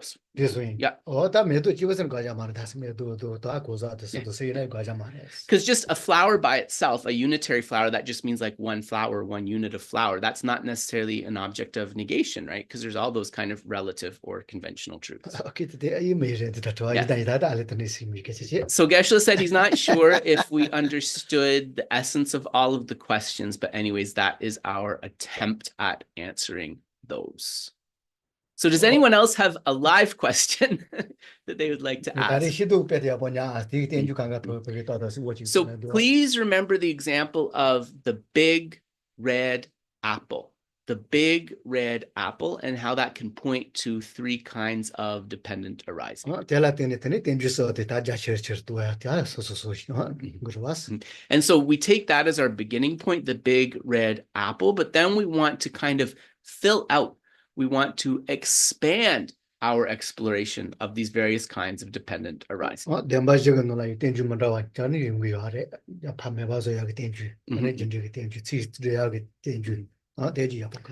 there's also dependent arising as it plays out in the presentation of the Four Noble Truths, right? The Four Noble Truths from the perspective of the things that are to be cultivated, that's 2 in number, and from the perspective of the things that are to be abandoned, which is also 2 in number.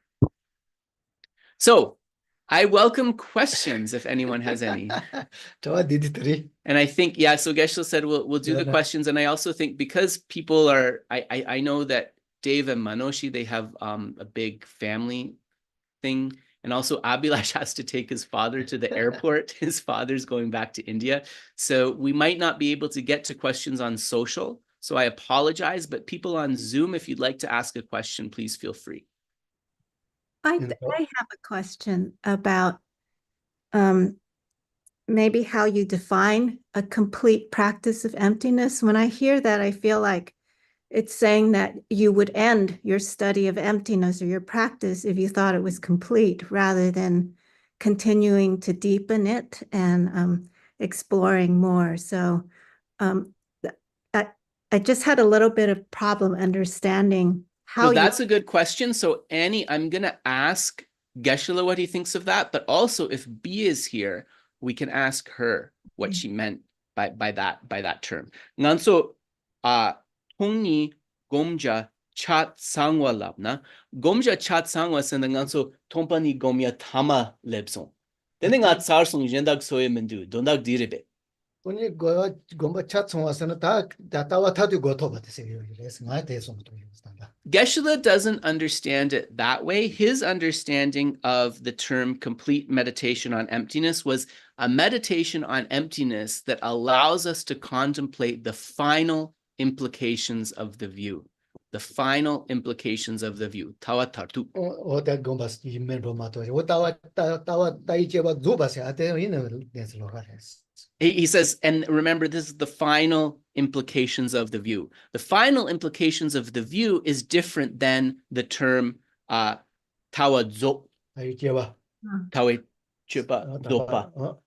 than the exhaustion of all views. The term exhaustion of all views, that's when you're at the end, at least the way that Geshe understood. Okay. And that doesn't come until after you have the realization of emptiness. So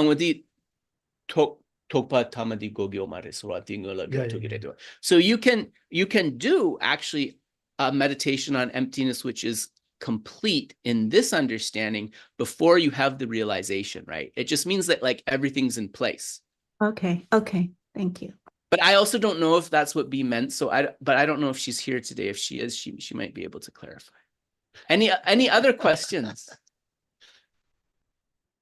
Geshe, hello. Please, may I ask a question about the relationship between the fundamental nature of the mind of clear light and emptiness? Yes, okay. Nanso semgi rangjin tamadi özer dang tompani seriadi jawa kandes yores. Me se koro roji me bichatela. And yes, I say meji da yares. Se koro roji me. So the mind's lack of inherent existence, in some uses of the word, that lack of inherent existence is called clear light. So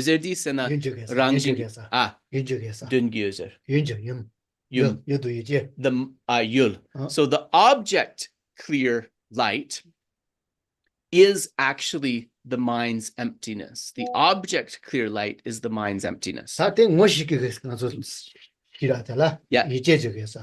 The mind that knows that object is the object possessor clear light, Yulchen.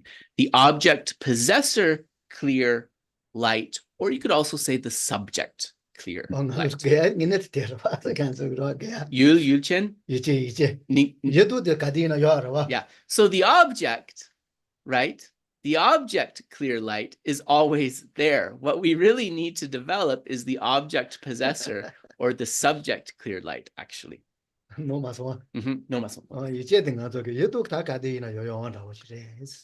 kadina. Yeah. But the object of clear light is always there, right? That's always present. Yeah. Yeah. Sai povachi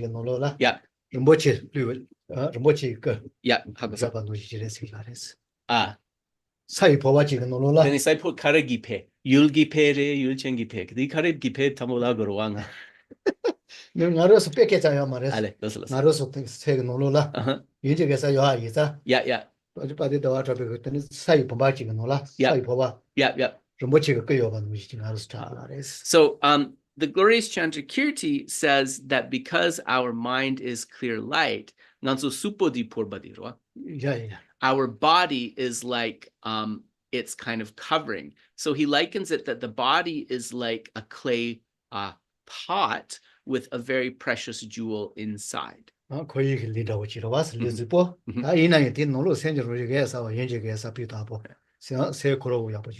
we have this contaminated body, right?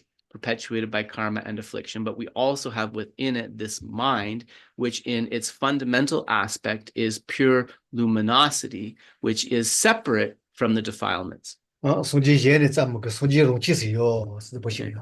that's why they say, do not seek the Buddha outside, seek the Buddha within yourself, right? It all connects to that. chala sachi mochi yos. So also just to understand that we all have something inside of us which enables us to become a Buddha, which will allow our enlightenment. That's also a really important thing to understand. 된다 예주게사 이제제게사 대니 여시 같이 모레스. So we have the object clear light and the object possessor clear light, or to use simpler terminology, the object clear light and the subject clear light. This way. So hopefully, Madidi comes on Facebook. Hello. So yes, person, I guess that might have been on Facebook. So maybe that person can follow up if they need to. Does anyone else have a question? That was actually my question. Oh, was it you, Dave? Yeah, sorry. No problem. I don't know. You read it in a voice like for some reason I thought it was someone else's question. Yeah, no, there's so far no questions coming through social media. So can I ask a follow-up question to that? Of course you can. Yes.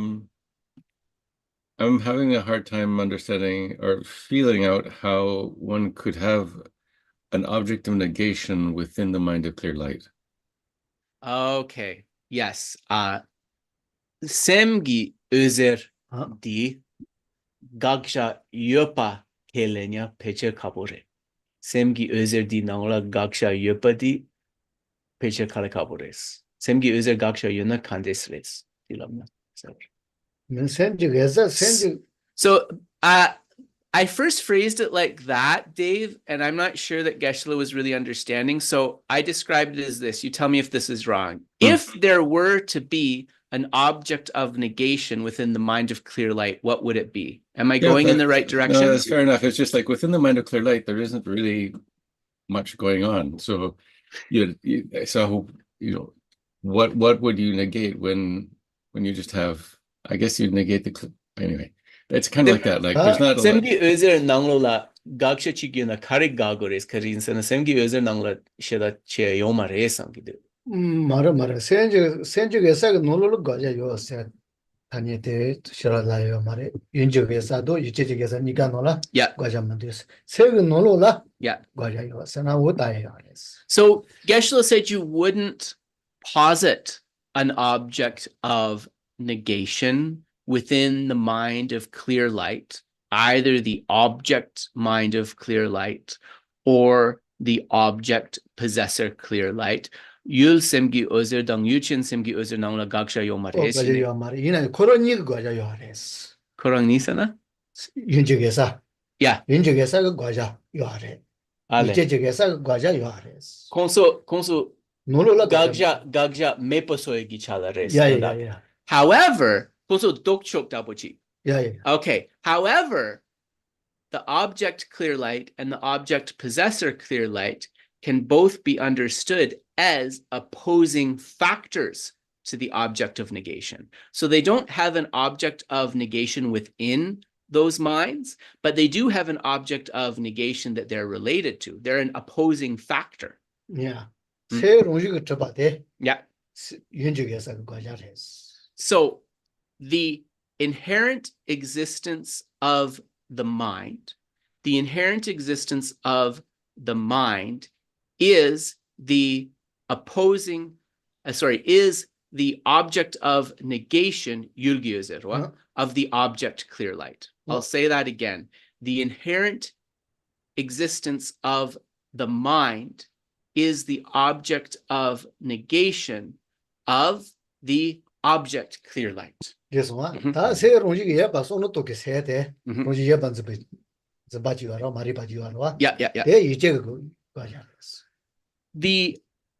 grasping at the true existence of the mind itself,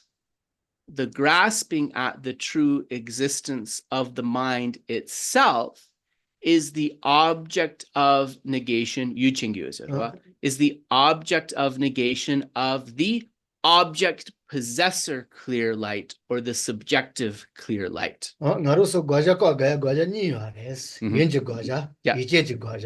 So we talk about it using this terminology. There are two objects of negation. The object of negation opposed by the objective clear light, and the object of negation opposed by the subjective clear light or object possessor clear light. Yul. So when we hear the phrase objective clear light or object clear light, this should bring an idea of as an absence of true existence.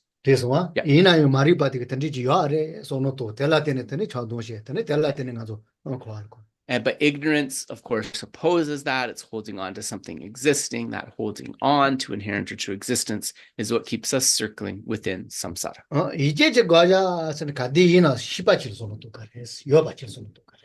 Object possessor is not seen as the object.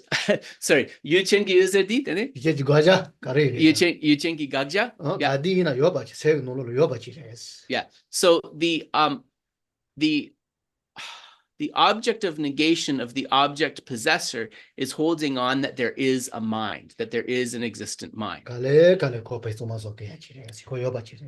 so,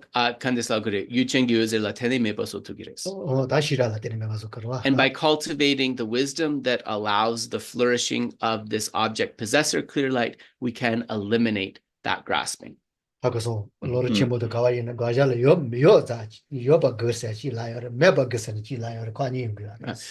you look in the Lamrim Chemo, the great treatise on the path of enlightenment, which Geshe really encourages folks to look at, it talks about objects of negation in terms of an existent and a non-existent. So it talks about object of negation from an existent perspective and from a non-existent perspective. So when we talk about a non-existent object of negation, younger Sundam. Yep. When we talk about a non-existent object of negation, we have to think about the object. Yeah. When we talk about an existent object of negation, we have to talk about it in relation to an object possessor or a subject. When we talk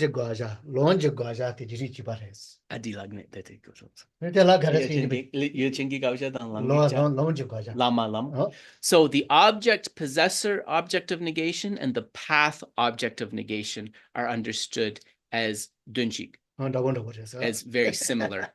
Very similar. Thank you. Thank you. Yes, you're welcome, Dave. You're welcome. Any other questions, folks? I have one. Yes, go for it.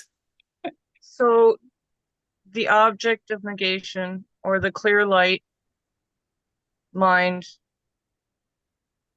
not the one observing the light, but the ultimate clear light is the ultimate mode of abiding for every living being through dependent arising. I'm going to leave out dependent arising, Suzette, because I think your question is going to get a very clear answer right up until dependent arising. So let's answer that first. And then if you want to come back with dependent arising, come back. Yeah. No, it's okay. It's just how I jostled it. It's how it is. There's a lot of there's a lot of things to consider. So let's start with step one, and then step two, like we have time, right? So we can go to dependent arising too. So you're asking just to make sure, because my brain is a bit fried. You're talking about the object clear light, right? Or were you talking about the subject clear light? The object clear light that we negotiate. Yeah. Or that one. Is that the ultimate mode of abiding of all sentient beings, right? Right. Yeah. Okay, gotcha. Nganzo yul sem gi ozer di semchen tamche gi neluk tartuk rebes.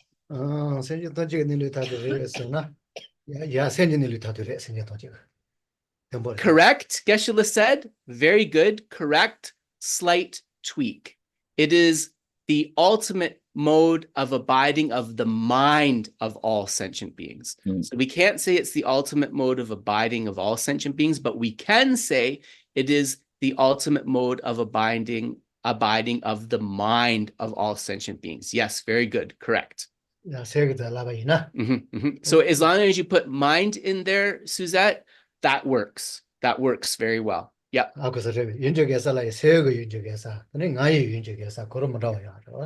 Yeah, and so we can talk about the object clear light of the self. We can talk about the object of clear light of the mind. When we talk about the object clear light of the mind, what you say works very nicely. And that indeed is something that all sentient beings share.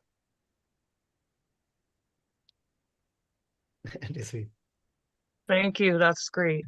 Yeah, very good. Excellent, Suzette. And did you want to come back with the dependent arising part, or are you okay? No. You're no, going to I'm leave okay. it here? Okay, let's leave it here. Next time, if you want to ask, please feel free. Any other questions? Yeah, I have a bit more. Sure. So that,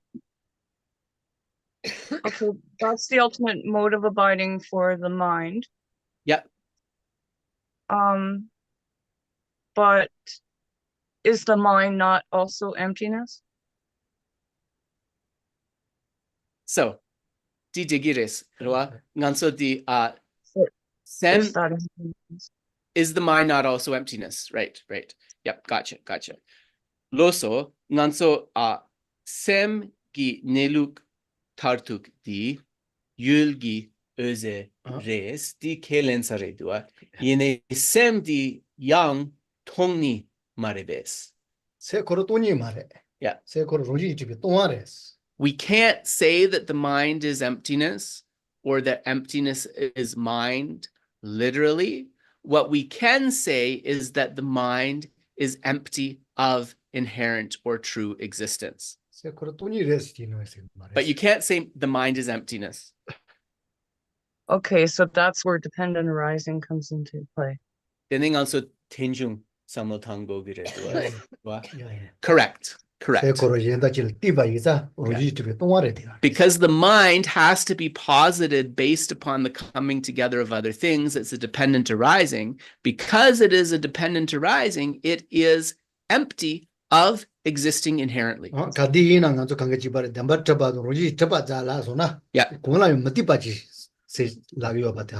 So when we use words like truly existent and inherently existent, it's important to bring independent arising into the picture, because when we say truly existent or inherently existent, that means something has to exist in a way that is completely independent of other causes and conditions. Empty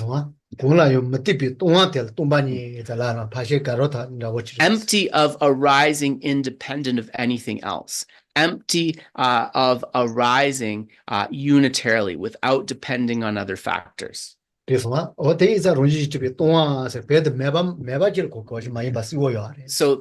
it becomes very clear, like when we think emptiness and we think empty of inherent existence or empty of true existence, then it becomes clear for us. So it can be very useful to think in this way.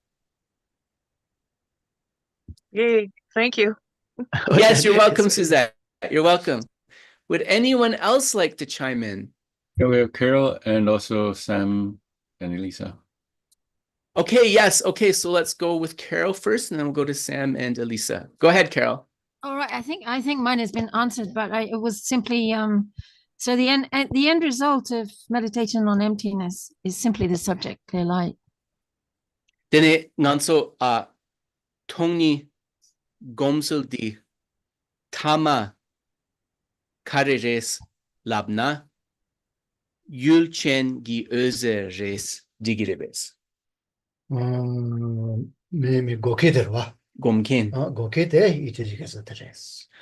It's the ultimate it's the end for the one who is meditating. If you're talking about the meditator, the end for them is the objective yulgi özedir. Sorry, is the subjective clear light or the object possessor clear light. Yes. Sam's been very patient. Yes, yes. Okay. Sam will get, yes, sorry. Sam and Elisa, please go ahead. And then, of course, after folks can come back. So go ahead, Sam. So, can we imagine the karmic imprints on the mind, since the mind doesn't have any inherent existence? Can we imagine the imprints, the karmic imprints on the mind as like if we took a bunch of clothes and twisted them onto each other, and the karmic imprints are like separate cloth of different clothes, and the mind is an aspect of these cloth, and we twist them onto each other. So, And Sam, in your example, just because I want to be very precise, in your example, you have this like twisted bundle yes, of cloth together, and those imprints are different pieces of cloth that are twisted together. Is yeah, the mind also a piece of cloth in Yeah. that bundle? yeah. Okay, yeah, gotcha. Okay. That's what we're talking. And so that's the first part of the question. If we can imagine the karmic imprints, because there is no inherent existing mind Mhm. to begin with, yet there are karmic imprints that print themselves onto something that doesn't exist. Yeah, This cloth twisted onto each other. got you. Okay, okay. I think I understand. Okay. Ganso legi bakshakti samlo tamna. Right? Legi baksha a rangjingi drupa mepa nanglola chik dego gireduas. Karinsena legi bakshaktin so konso semla dego gireduas. Right? Yeah. Tene legi baksha rangjingi mepa nanglo dea semla tits kensare dua. Di samlo tangna nganso re samlo tangna. Tene nganso Yeah. re trupe kapla nganso dusche drogire dua. Tene sem re chik ane bakshak re jendak denso konso nyamdu chatsangwa a kandeslagre. Yewa che kale kapo dapo chason.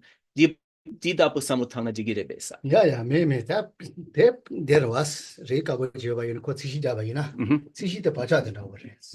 Reka Bote, Yeah. send out what it was. So Geshe said that he likes the direction, but he would propose to adjust the metaphor slightly. So adjust the analogy to the mind is a white cloth, and the karmic imprints are blobs of color or maybe even stains that are imbuing that cloth.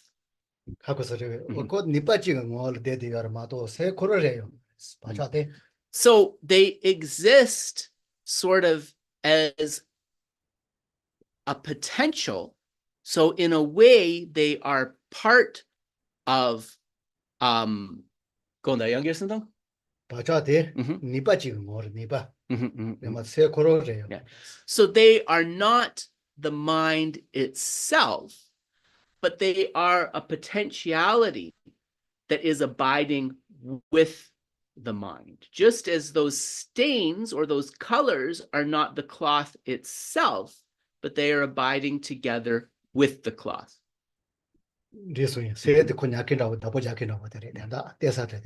Yeah. So it's like the cloth will hold its color, or will hold a little bit of oil, or will hold some kind of stain.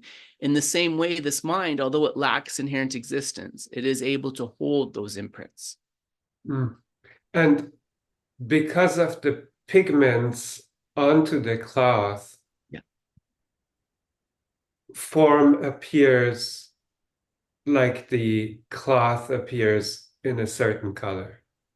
Dene nganso bakshak dinso sushi dapo yinsang nganso sukmepa sem sukmepa de yene baksha dinso la tene suk dapo tong tugires suk dapo yongires.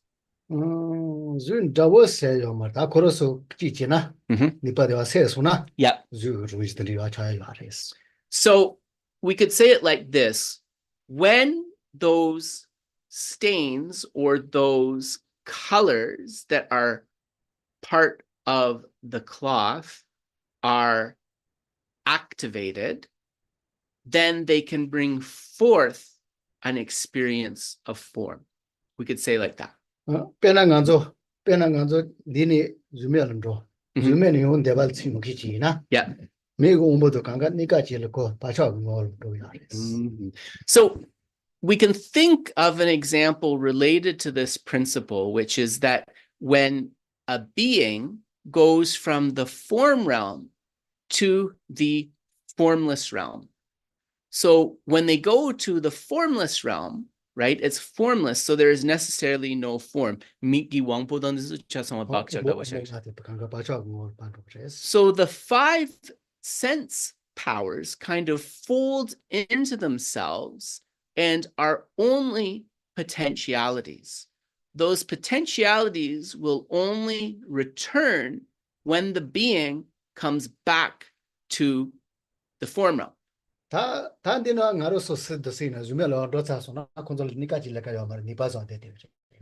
Because the being is abiding in that formless realm in an environment where those five sense powers are not at all activated, right? They kind of fold into themselves and are sort of mere potentialities. But when they come back into the form realm, they're activated again. Sukam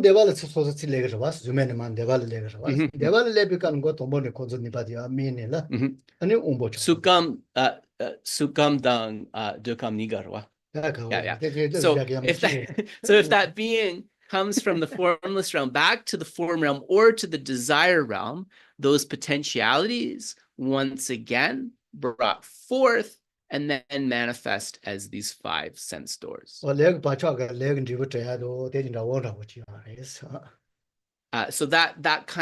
that's very similar to how karmic imprints sort of abide and how they can eventually become karmic results.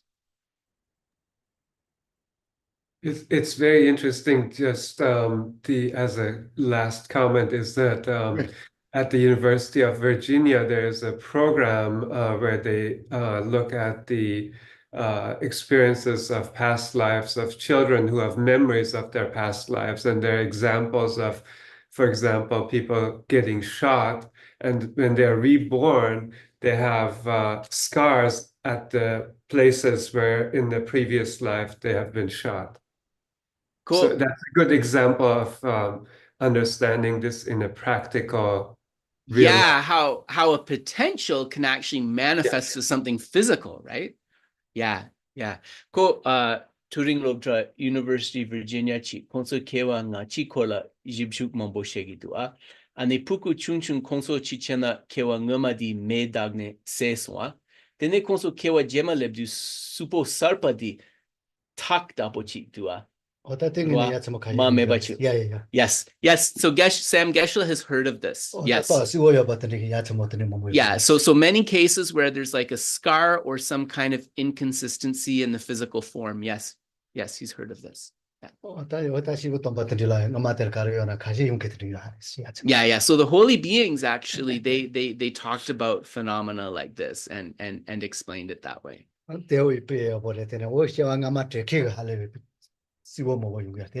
And in addition, we have the research of those children who recollected their previous life's parents, right? If they died still young, the parents might still be alive and they were able to locate them and remember them very clearly. And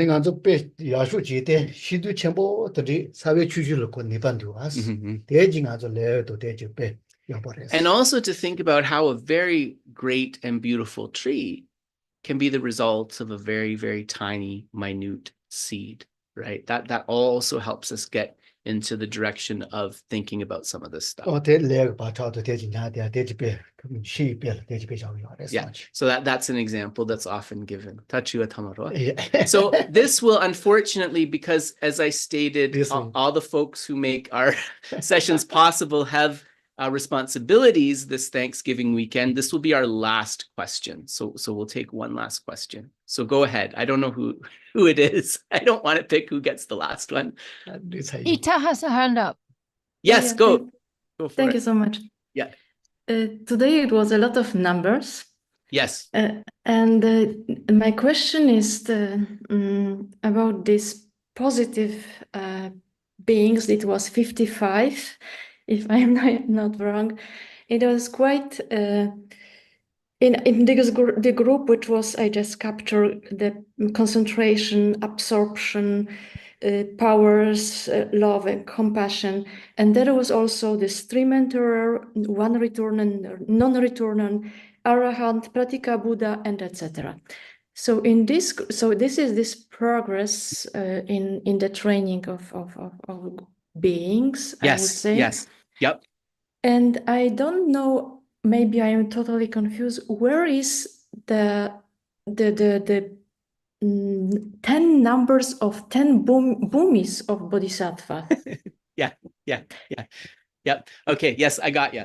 Nganso jadang je tranka jaya di ruwa nganso kuni nyomong chok ngabshunge sumdin so yore ruwa ane nganso namjang chok ngabshunge nga yore ruwa ane ngabshunga nga korangi samso nangola nganso tambo ne kare top gores tene tobya chikla tene yaru droye rinpoche ne dabo chik drogire duas ane perna je tamadin so nangla nganso gyunshuk yore chiyong chirmiyong dra chompa rang sangye shishe lamji dang namken ine dinso nanglola sachu kawayare karin sana jangshu sempa yena tekshen yena sachu ne drogoya chik dua dinso mepasa So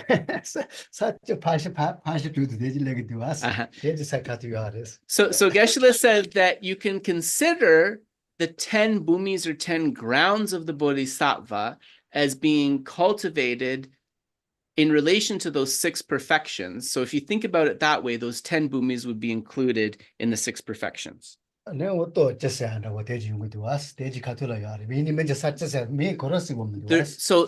words 10 bhumis or 10 grounds don't appear there, but we can understand their implications are there. You can also think of them in relationship to the 10 powers, which is another one of the ones that was enumerated. Yeah. So Geshe said you were very right to notice that yes, the 10 bhumis, the 10 grounds were not mentioned in our enumeration. But we can understand that they are there by implication. Yeah, so it would be so it would be included within other things that are there. And somewhere to just digging this question, somewhere I found, because it was recently quite fascinating for me, discover this parallel between Theravada and Mahayana. And I found somewhere that 8 realm of these 10 bhumis, which is called Akala, if I pronounce well, Akala. This is 8 immovable bhumi, Akala. It's something like, it was written late, it's like kind of equivalent or of realization of Arahant in Theravada. Nanso sa chuden so ko tek me dang tekshen rewa yopa dine selbu ko swa ane ko sa chu gi nanglola mi yowa chikyore mi yowa gi sa chikyore di tek me gi dra chompa tobya dang dapo repes ko di dapo koso yeah, miyoisa.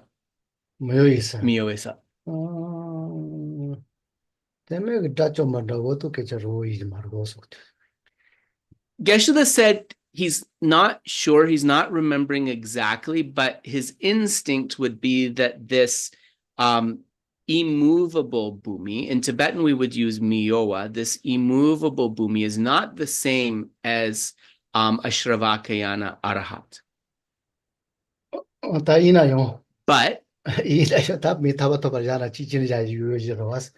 pena temega dacho mato ta ko ta ba pi ta ko tempo ji to ba ba ta ina na mayo sa ta ko tempo ji pe res cha ta.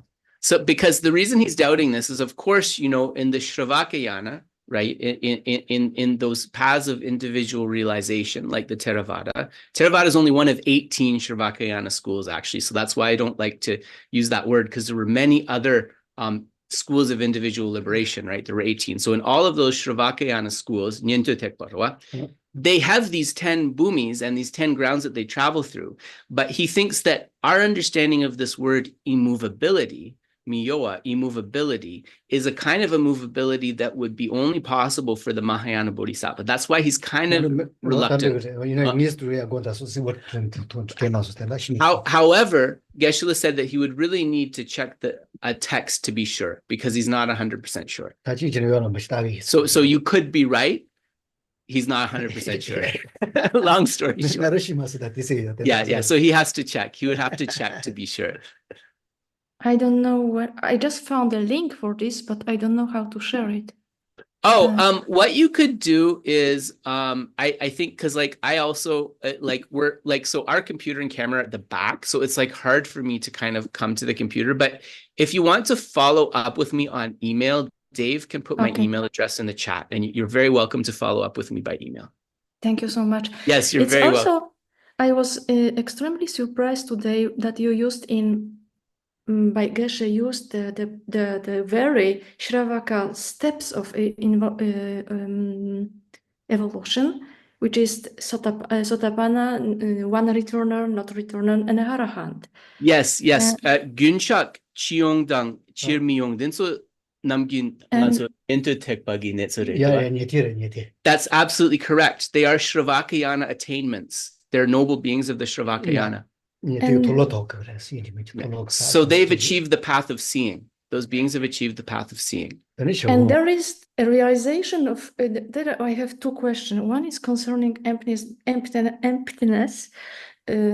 because there is one of way, the realization, like this, realization of emptiness and seeing of nirvana, is considered as for a first time, realization of emptiness is as a door to see Nibbana. Therefore, if somebody passed by this realization of emptiness, that can be two ways: realization of emptiness of self, realization of emptiness of phenomena.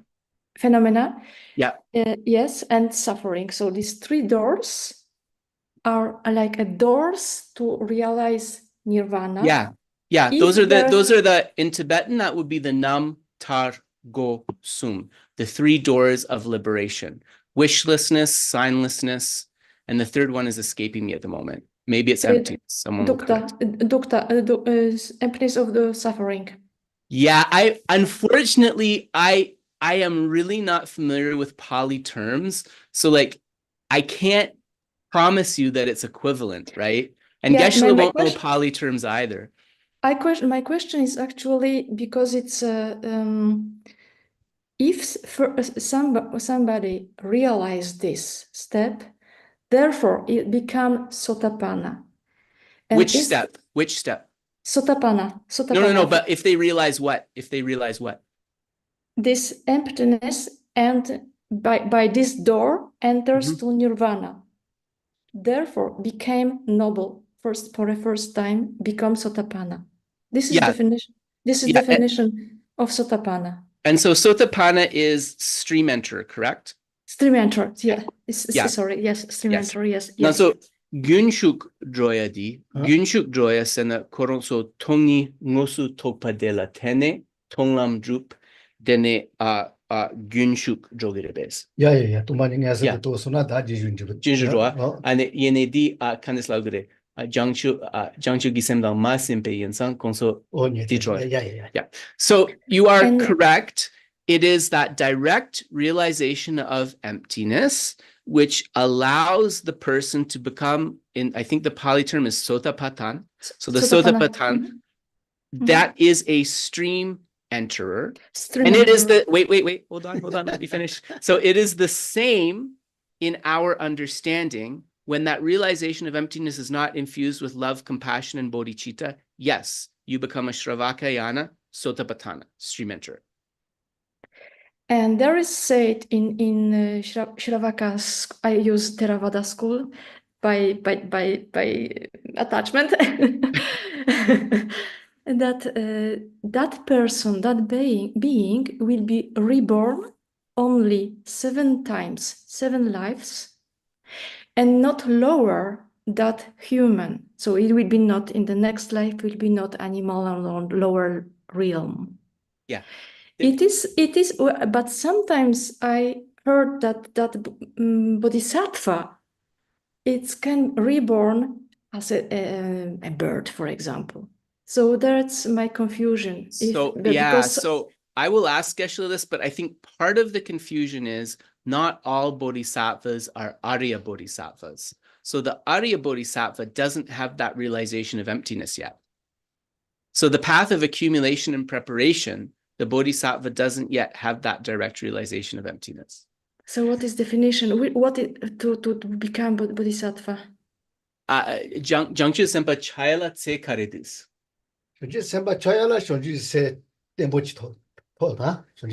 Stable realization of bodhicitta.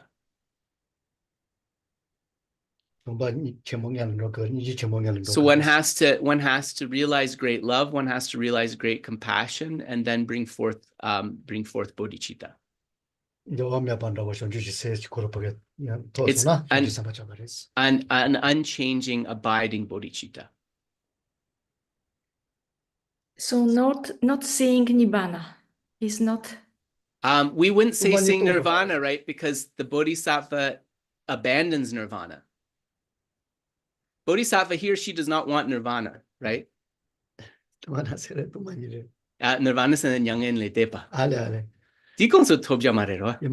Okay. So the nirvana is not tobya mara.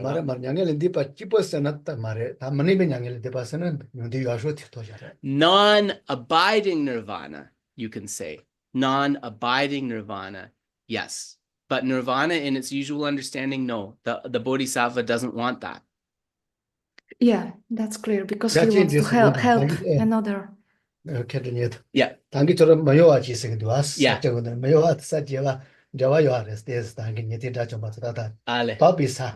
Dapesa. Yeah. Sajeba. Yeah. So Geshe said that he thinks this is connecting with your question about the bhumi, which is called immovable. And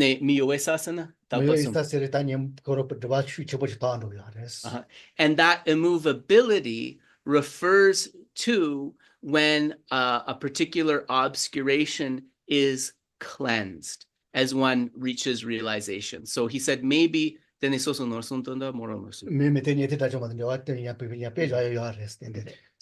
the Shravakayana understanding, right, this would maybe be called immovable. So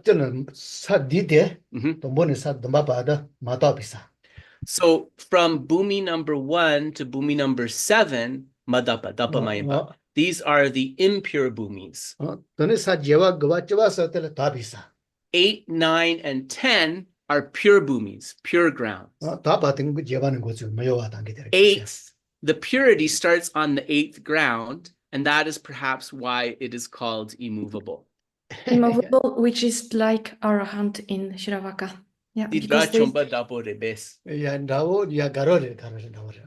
Yes, we could say similar. Yes. Yeah. Okay, so I'm still confused with these numbers of lives, because arahant is supposed to not. Oh, right. You wanted to know if the stream enterer has only 7 lives left in samsara and they wouldn't be reborn lower as a human being, then why does the bodhisattva? But I think we answered that, didn't we? Because in arahat, the stream enterer, don't they have to have a realization of emptiness? They do, right? Yes. But the bodhisattva doesn't, the bodhisattva in the first 2 paths doesn't have a realization of emptiness. They have a realization of bodhicitta. The realization of emptiness doesn't happen till the path of seeing. Okay, so it's a weight of compassion. Yeah. But I think that even the bodhisattvas, they can come back as animals if they want to benefit sentient beings. But I'll check on this.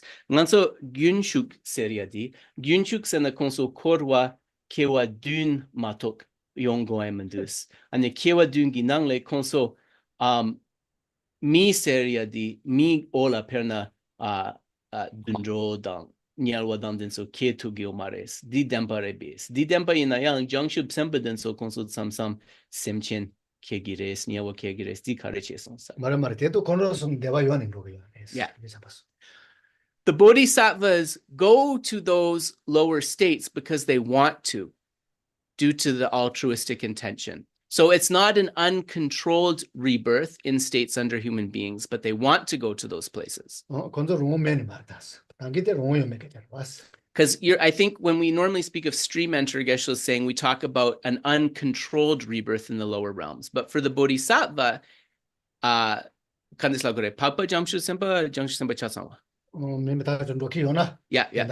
So if a bodhisattva, regardless of their arya or not, regardless of whether they've had a realization of emptiness or not, Geshe thinks that if they're reborn in those lower realms, it's because they want to. They want to help sentient beings. Okay, thank you. Yes, you're welcome. You're welcome. You're welcome. You're welcome. Yeah. So Geshe said we do, because we were supposed to end at 1:15, so we're now 1/2 so we will end it there, but we will be back next Sunday, folks. And everyone has my email in the chat, so if there's something pressing you want to ask Geshe, you can feel free to write me. Yeah, and Geshe said if you didn't get a chance to ask your question this time, next time we don't have the same constraints, so we can go on as long as you like. Take care, everybody. Thank you. Thank Thank you. Thank you so much. Thank you. Thank you, everyone. Trustee Delek.